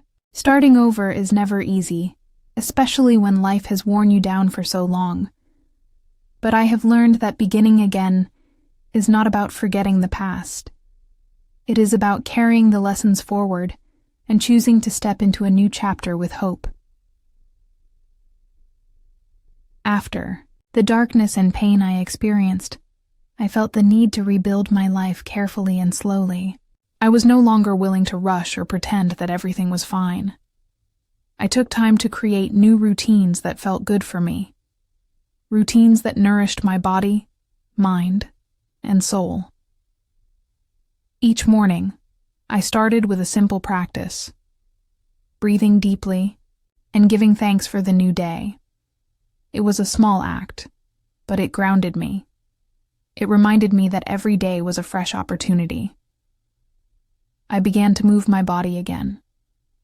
I took gentle walks in the park near my home, feeling the soft breeze on my face and the rhythm of my steps on the path. Exercise was no longer a punishment or a chore. It became a way to celebrate what my body could do. I also started cooking more intentionally. For a long time, food had been a source of stress or distraction. Now, I wanted to prepare meals that were healthy and comforting. I experimented with new recipes, enjoying the colors and smells that filled my kitchen. Self-care became a priority, not an afterthought. I scheduled time to read books that inspired me. I took long baths with fragrant oils. I even tried meditation, learning to quiet my restless mind and listen to my inner voice. One of the most important steps I took was reconnecting with old friends and making new ones. I realized that I needed support and companionship, not isolation. I reached out to people who made me feel valued and understood. There were moments of doubt, times when I questioned if starting over was possible or worth the effort. But I reminded myself that healing is not a straight line. It is full of ups and downs. With each small victory, a day without fear, a moment of laughter, a kind word from a friend, I felt stronger. I also began setting goals. Not huge or overwhelming ones, but simple, meaningful goals, like writing in my journal every day or calling my sister once a week. These small steps helped me build confidence and a sense of purpose. I was careful not to rush. I allowed myself to rest when I needed it. I listened to my body's signals instead of pushing through exhaustion. As the weeks passed, I noticed changes in how I felt. My energy improved, my mood lifted, my thoughts became clearer. I started to look forward to the future again, not with fear, but with curiosity and excitement. One day, I realized I was smiling more. Truly smiling, not just out of politeness, but from a place of genuine joy. I remembered what it was like to feel hopeful and alive. I also learned to celebrate progress, no matter how small. Each step forward was a victory over the pain and doubt that had held me back. Starting again was not just about changing my life outside. It was about transforming my relationship with myself. I became my own best friend and strongest supporter. I gave myself permission to dream again, to believe that happiness was possible, and to know that I was worthy of love and kindness, especially from myself. This journey of beginning again is still unfolding. There will be challenges ahead, and moments when I feel unsure. But I am no longer afraid, because I have learned that every day is a chance to begin anew, to create a life that reflects who I truly am. I am ready to walk this path with courage, grace, and an open heart. I begin again, not as the woman I was before, but as the woman I am becoming. Sometimes the past does not stay where it belongs. It reaches out, knocking quietly but persistently at the door of the present. I never expected it, but it happened. He tried to come back into my life. After so many months of silence and healing, a message appeared on my phone. His name was there, simple and familiar. My heart skipped, but I did not answer immediately. I felt a mix of emotions: surprise, confusion, anger, and even a faint flicker of hope. Hope I quickly tried to push away. I told myself to be strong, to remember the pain he had caused. I stared at the message for a long time, rereading his words carefully. He apologized. He said he had made mistakes and wanted a second chance. He promised to be different this time. My mind raced with memories. All the times I had trusted him and been hurt. All the nights I had cried alone, wondering if I was enough. I wondered why he was reaching out now. Was it because he truly had changed, or because he felt lonely? I decided to speak with Sarah, my closest friend. I needed someone to help me think clearly. "Do you think I should reply?" I asked her one evening as we sat together over tea. Sarah looked at me with kind eyes. "Only if you are ready to listen," she said. "But remember, your feelings matter most. Do not feel pressured to forgive or forget." Her words stayed with me. I took days to think before I replied. When I finally did, I kept my message simple and honest. I said I was willing to talk, but only if he was sincere and ready to respect my boundaries. Our conversations began slowly. He seemed different at first, more careful with his words, more patient. I listened to what he said and watched how he acted. Trust is fragile. I knew I could not give it away easily. I asked myself many questions. Could I believe his promises? Could I open my heart again? Each day I weighed the risk of opening a door that I had closed for my own protection. I shared my feelings honestly with him. I told him about my fears and doubts. He listened without interrupting. That was new. For the first time, I felt heard. But still, I kept my guard up. I was not ready to rush into anything. I wanted to see consistent change over time. He understood and respected that. Our talks helped me see that people can grow, but growth takes time and effort. Sometimes, he would slip into old patterns, moments of defensiveness or silence that reminded me of the past, but then he would acknowledge it and try harder. I found myself feeling cautious hope, a feeling I had not known in a long time. Hope is a powerful thing, but it must be handled with care. I told Sarah about our conversations. She reminded me to trust my instincts. If it feels right, it is. If it does not, do not ignore that feeling, she said. I agreed. I also spent time reflecting alone. I journaled about my emotions, my boundaries, and my needs. I realized that forgiveness does not mean forgetting. It means accepting what happened, learning from it, and choosing peace for myself. I also saw that I had changed deeply. I was no longer the woman who would allow herself to be hurt without speaking up. I was stronger, wiser, and more aware of my worth. When he asked if we could meet in person, I felt nervous. But I knew I wanted to try, carefully and slowly. We agreed to meet at a quiet cafe, a neutral place where I felt safe. That day, my heart was pounding. I dressed carefully and took deep breaths. When I saw him, I noticed the changes, not just in his appearance, but in his eyes. There was a sincerity there that I had not seen before.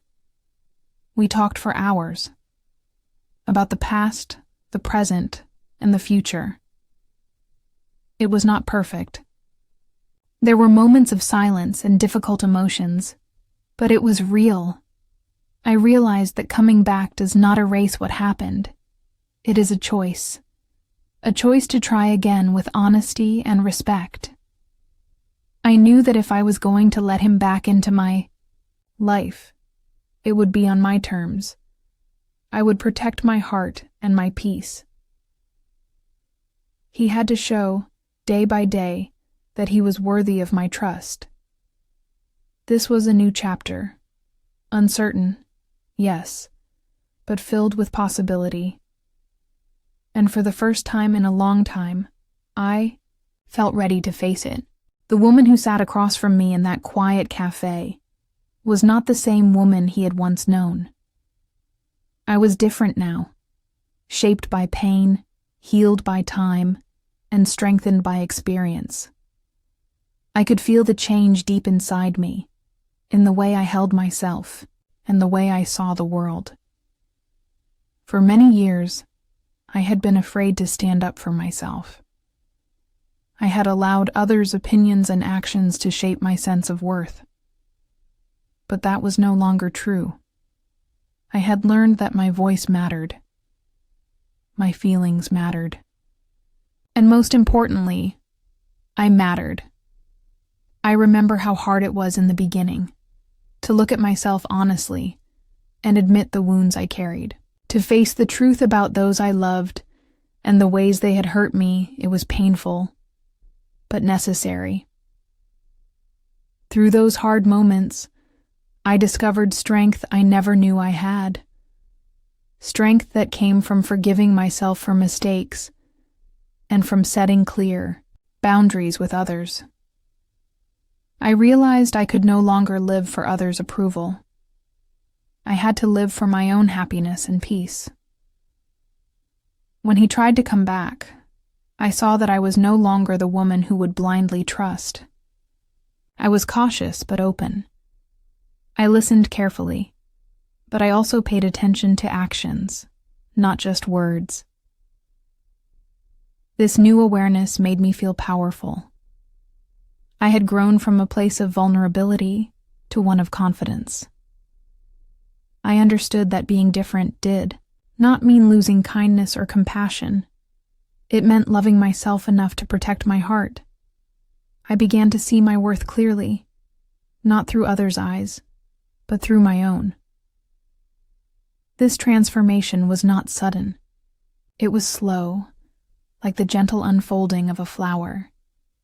Each petal was a lesson learned, a fear overcome, a hope renewed.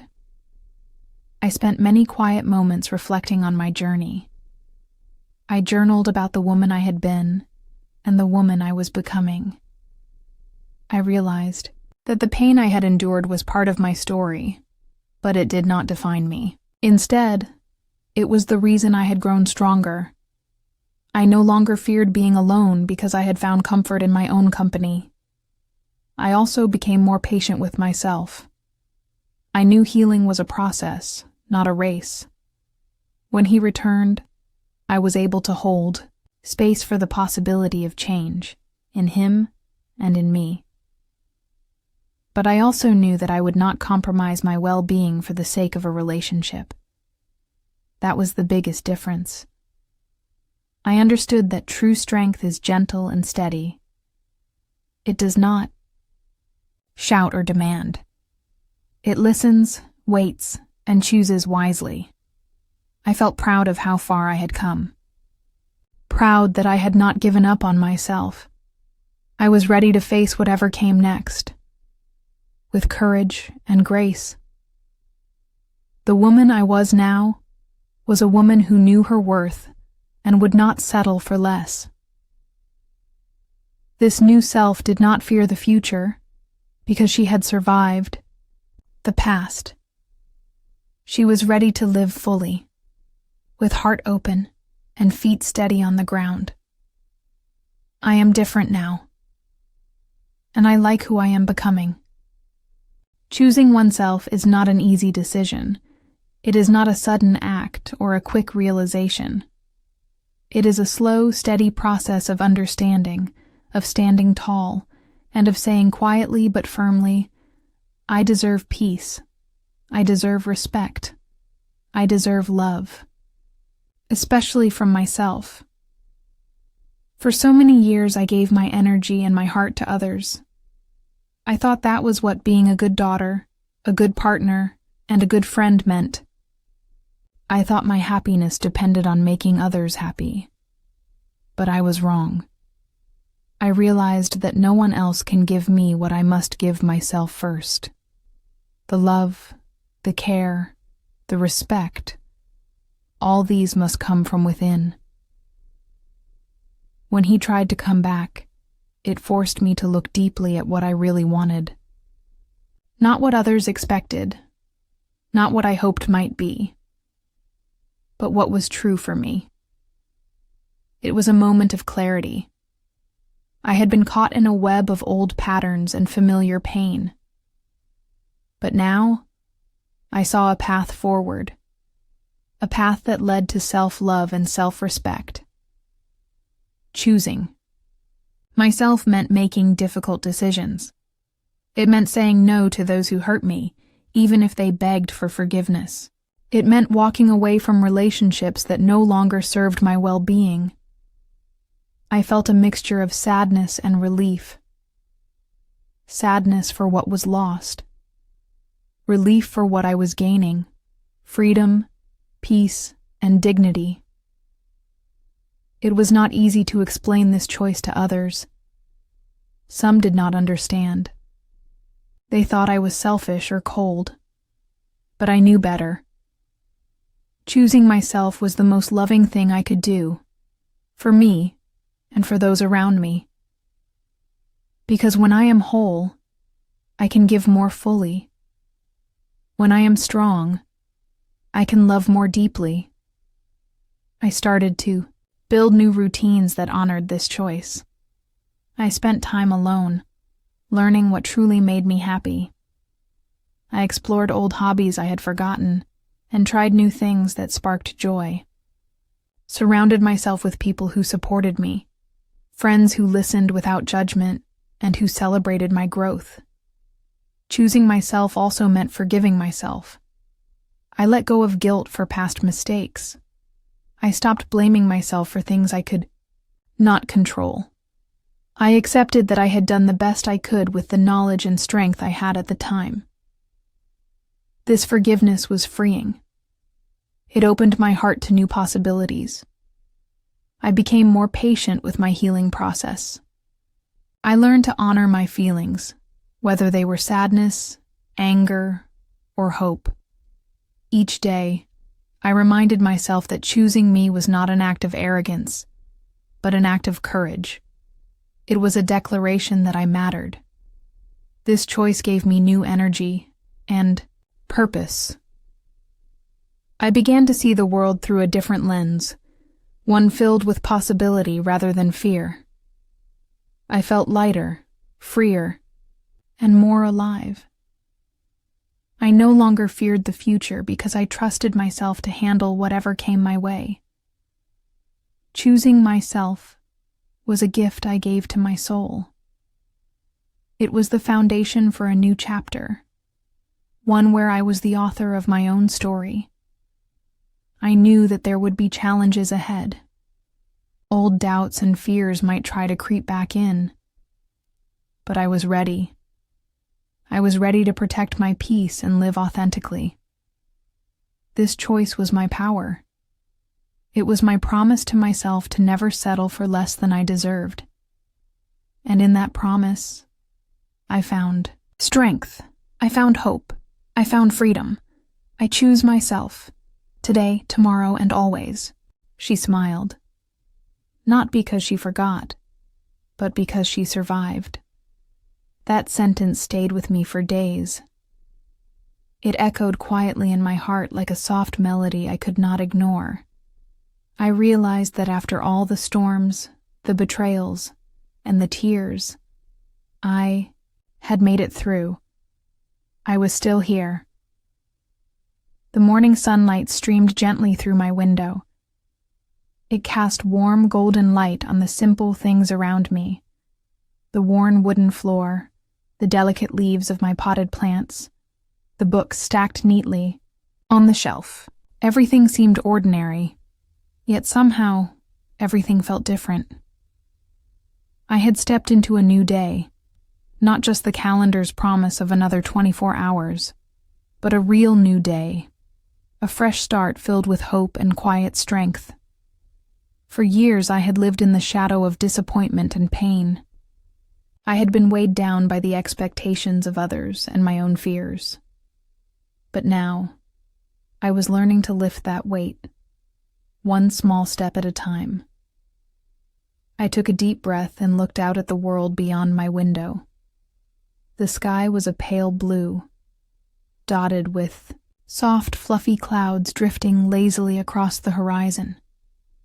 Birds chirped somewhere nearby, their songs a gentle reminder that life continues, even after hardship. It was in this moment that I understood something important.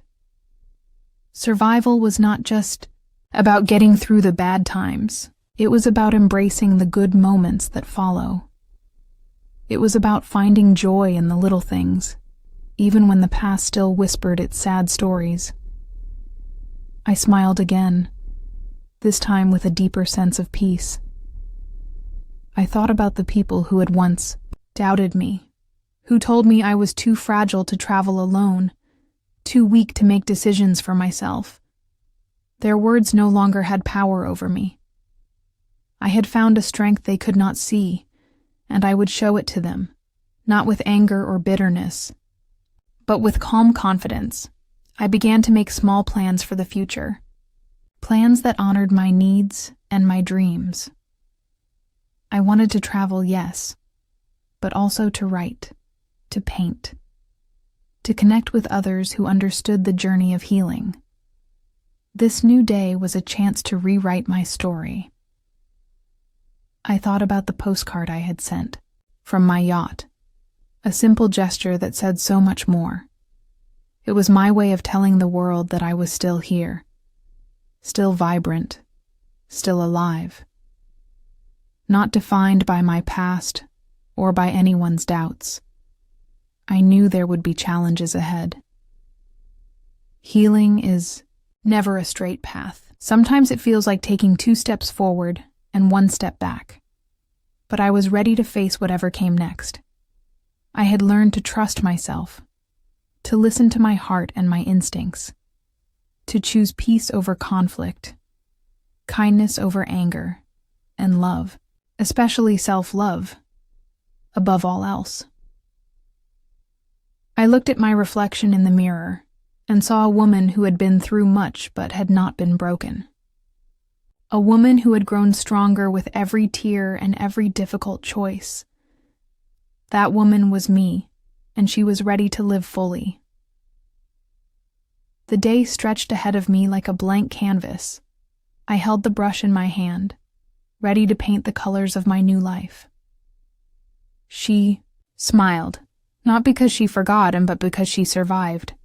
Saying thank you is a small act, but it carries great power. It is a way to honor the journey, to recognize the lessons, and to show gratitude, even when life has been difficult. I have learned that saying thank you is not just about the good moments. It is about embracing the whole story, the pain, the growth, and the healing. I say thank you to the people who challenged me, to those who doubted me, who hurt me, who left me feeling alone. Their actions pushed me to find strength I never knew I had. Because of them, I learned to stand up for myself. Because of them, I discovered the value of my own voice. I say thank you to the friends who stayed by my side, the ones who listened with open hearts and arms, the ones who offered comfort without judgment. Their kindness reminded me that I was not alone. Their support gave me courage on days when I wanted to give up.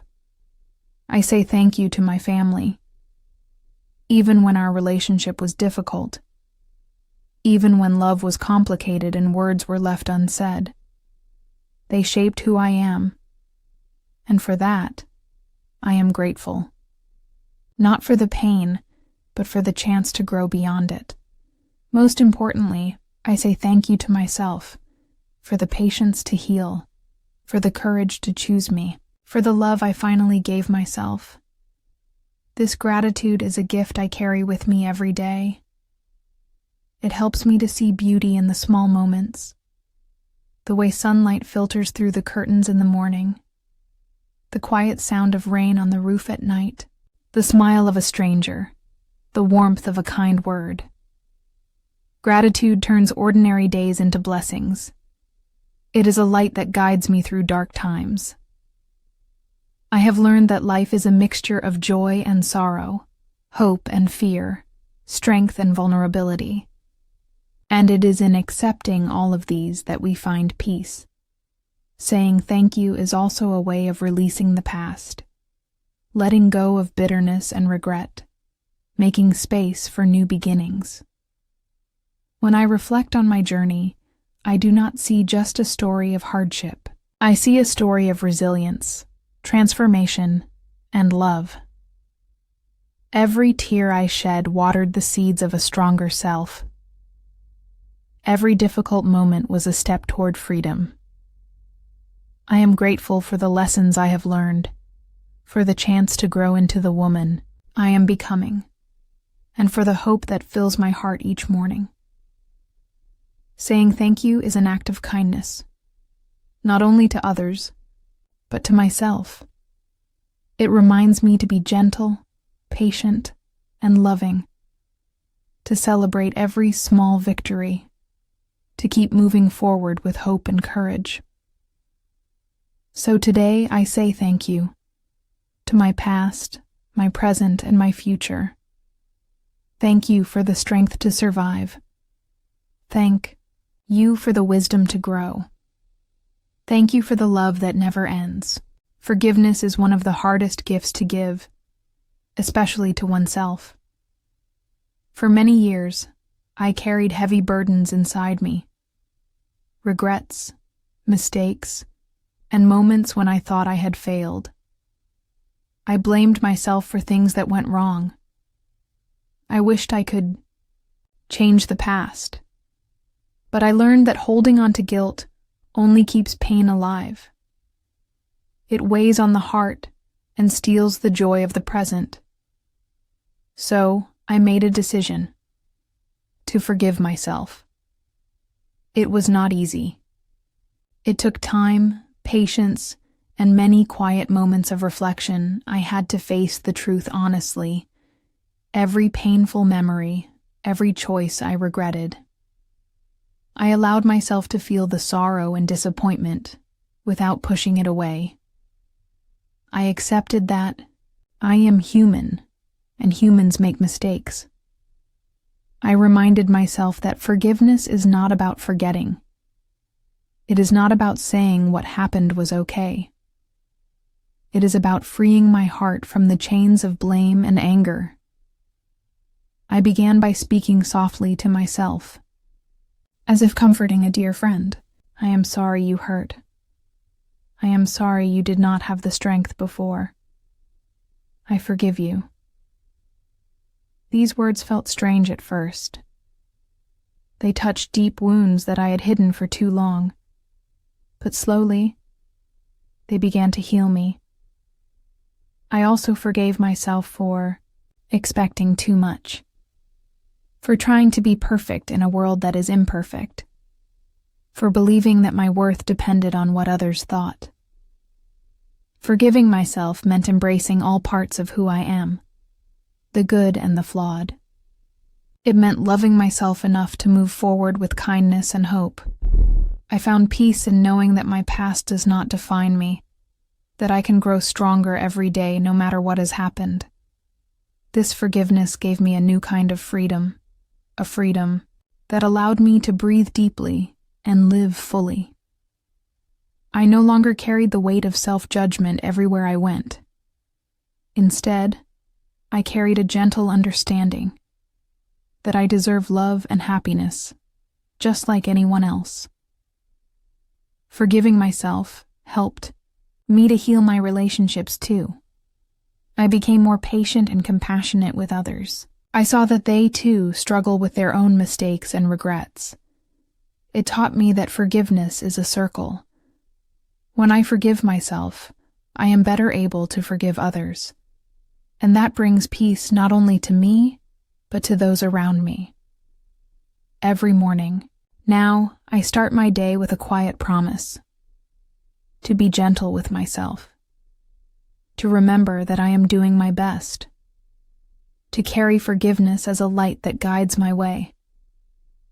I still have moments of doubt and fear, but I no longer let those moments define me.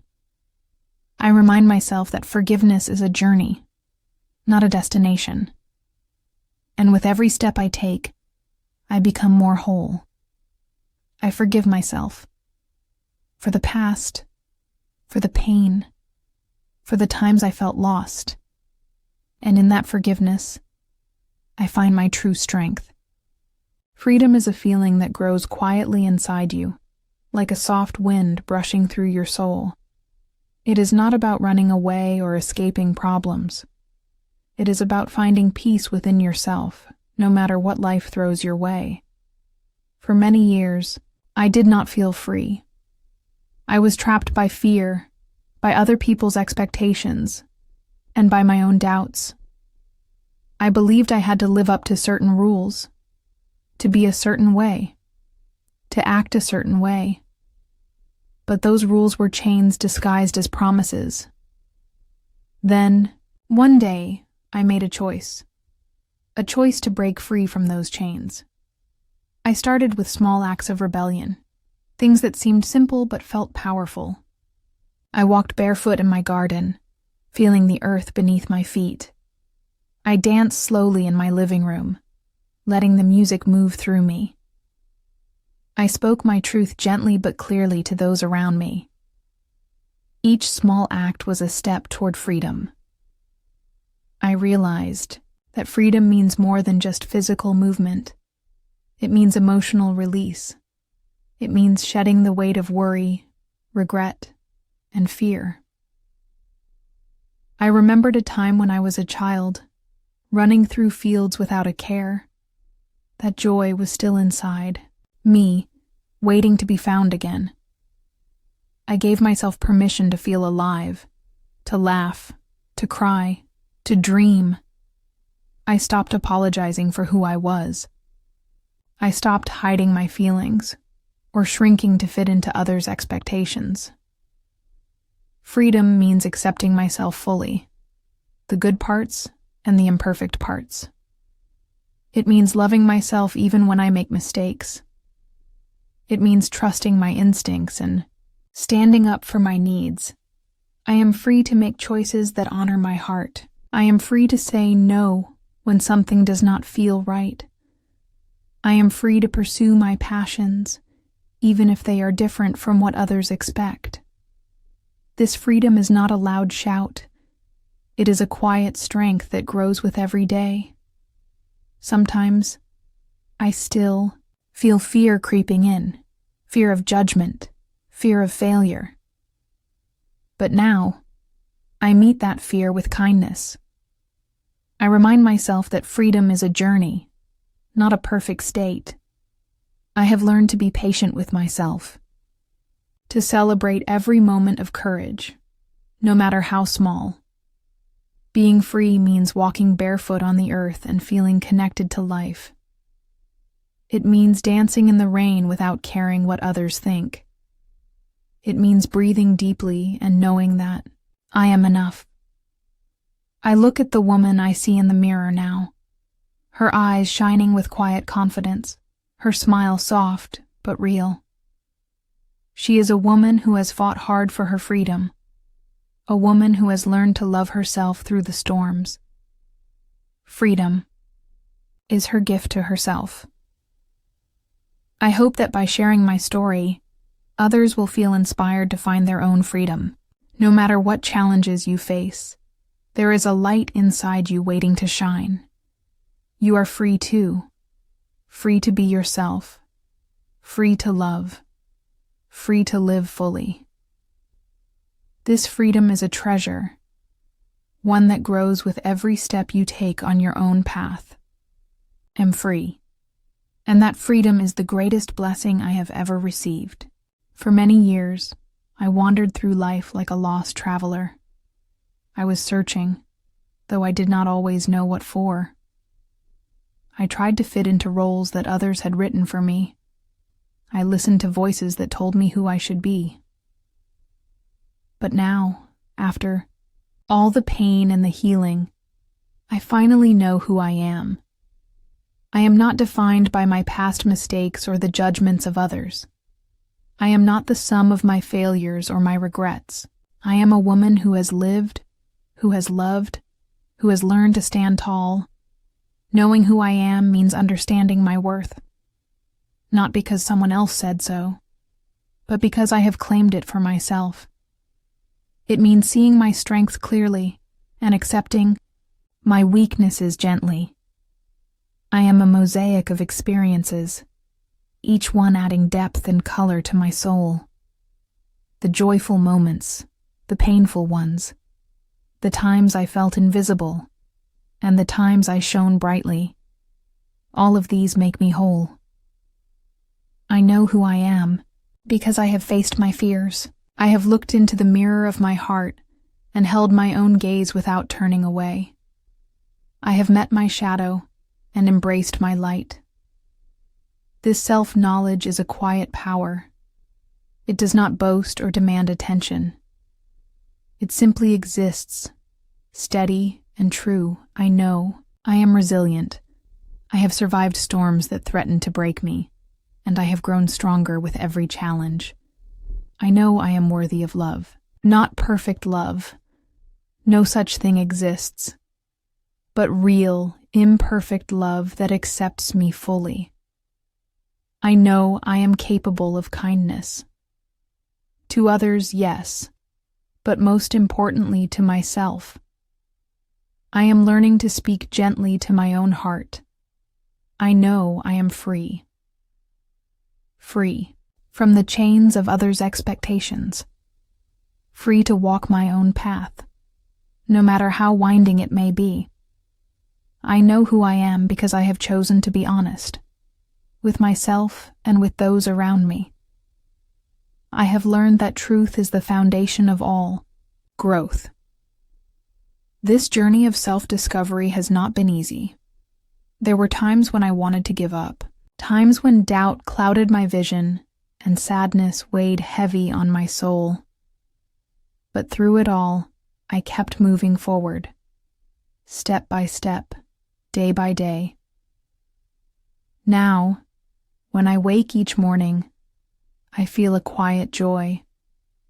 Not because my life is perfect, but because I am living it as my true self.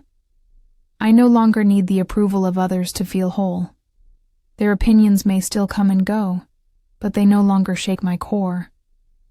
I have found peace in simply being me, and that peace is a gift I cherish deeply. I know who I am, a woman of strength, courage, and heart, a woman who has been broken and has healed, a woman who continues to grow and to love. I offer this truth to you, dear listener. No matter where you are on your journey, know that you too can discover who you truly are. It is a path worth walking, a path that leads to freedom, joy, and peace. I am grateful for the woman I have become, and I look forward to the woman I am still becoming.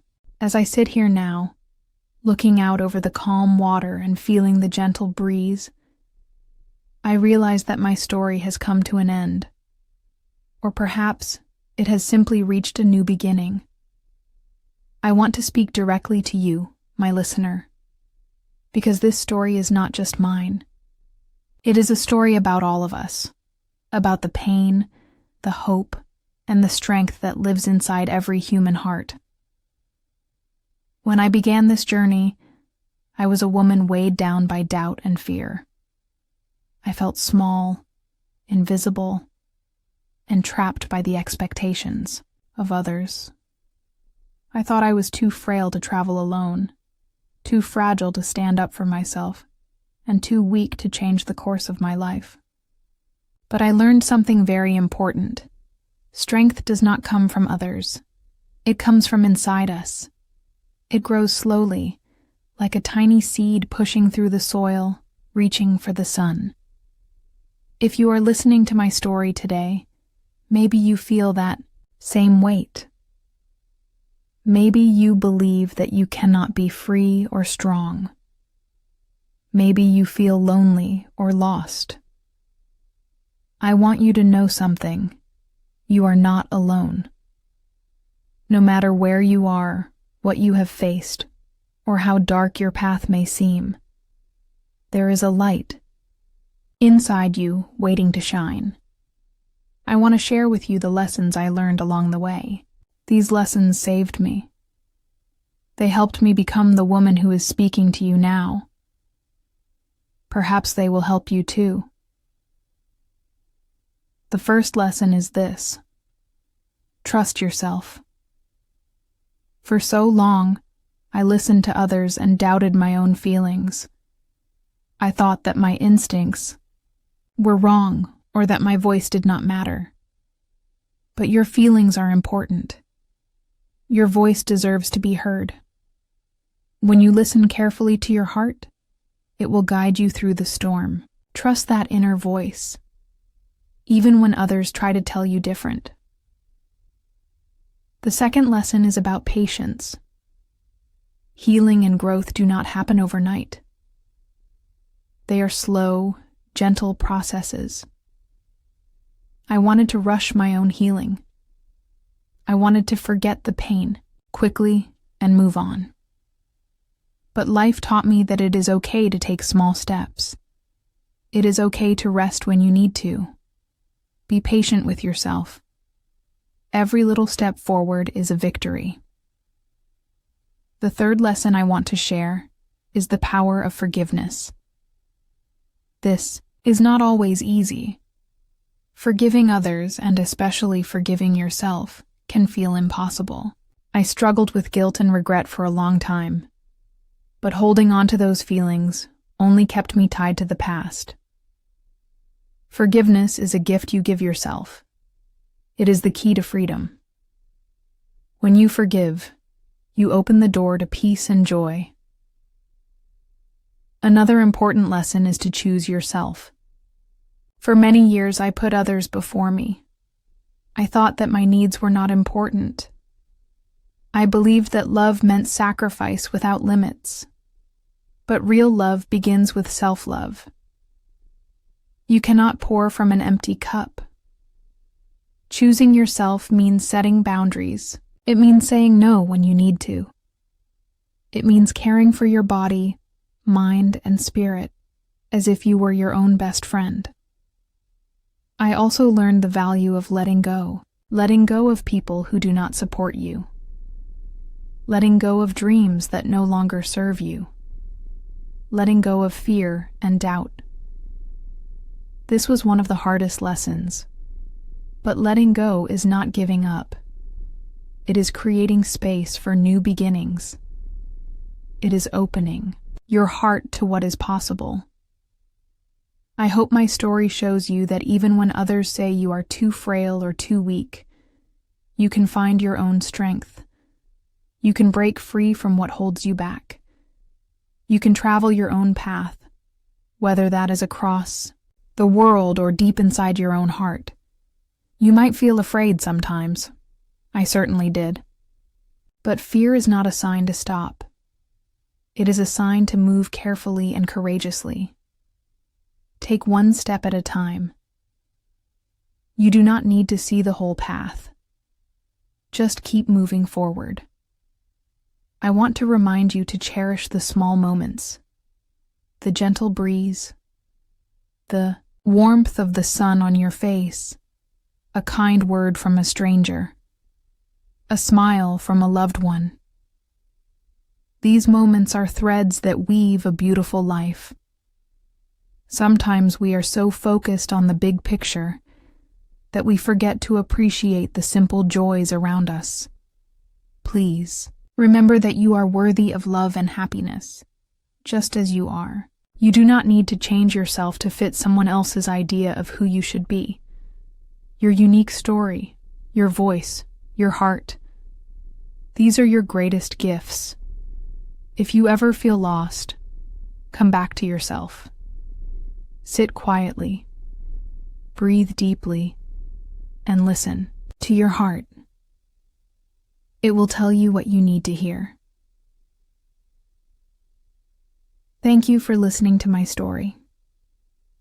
Sharing it with you has been an act of courage and healing for me. I hope it has touched your heart, even in a small way. Before I close, I want to invite you to be kind to yourself. Life is not perfect, and neither are we.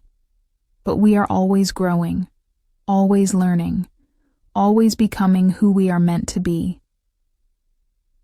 Please remember to be gentle with yourself as you walk your own path. If this story has spoken to you, please take a moment to reflect on what you have learned today. Think about your own journey, your own strength. You have the power to create the life you want. You are not too frail. You are not too weak. You are strong beyond measure, and you are never truly alone. Before we end, I would love to know, where are you listening from today? If you feel moved by this story, please subscribe so we can share more stories of hope and courage together. Remember, your story matters. Your voice matters. Thank you for being here with me.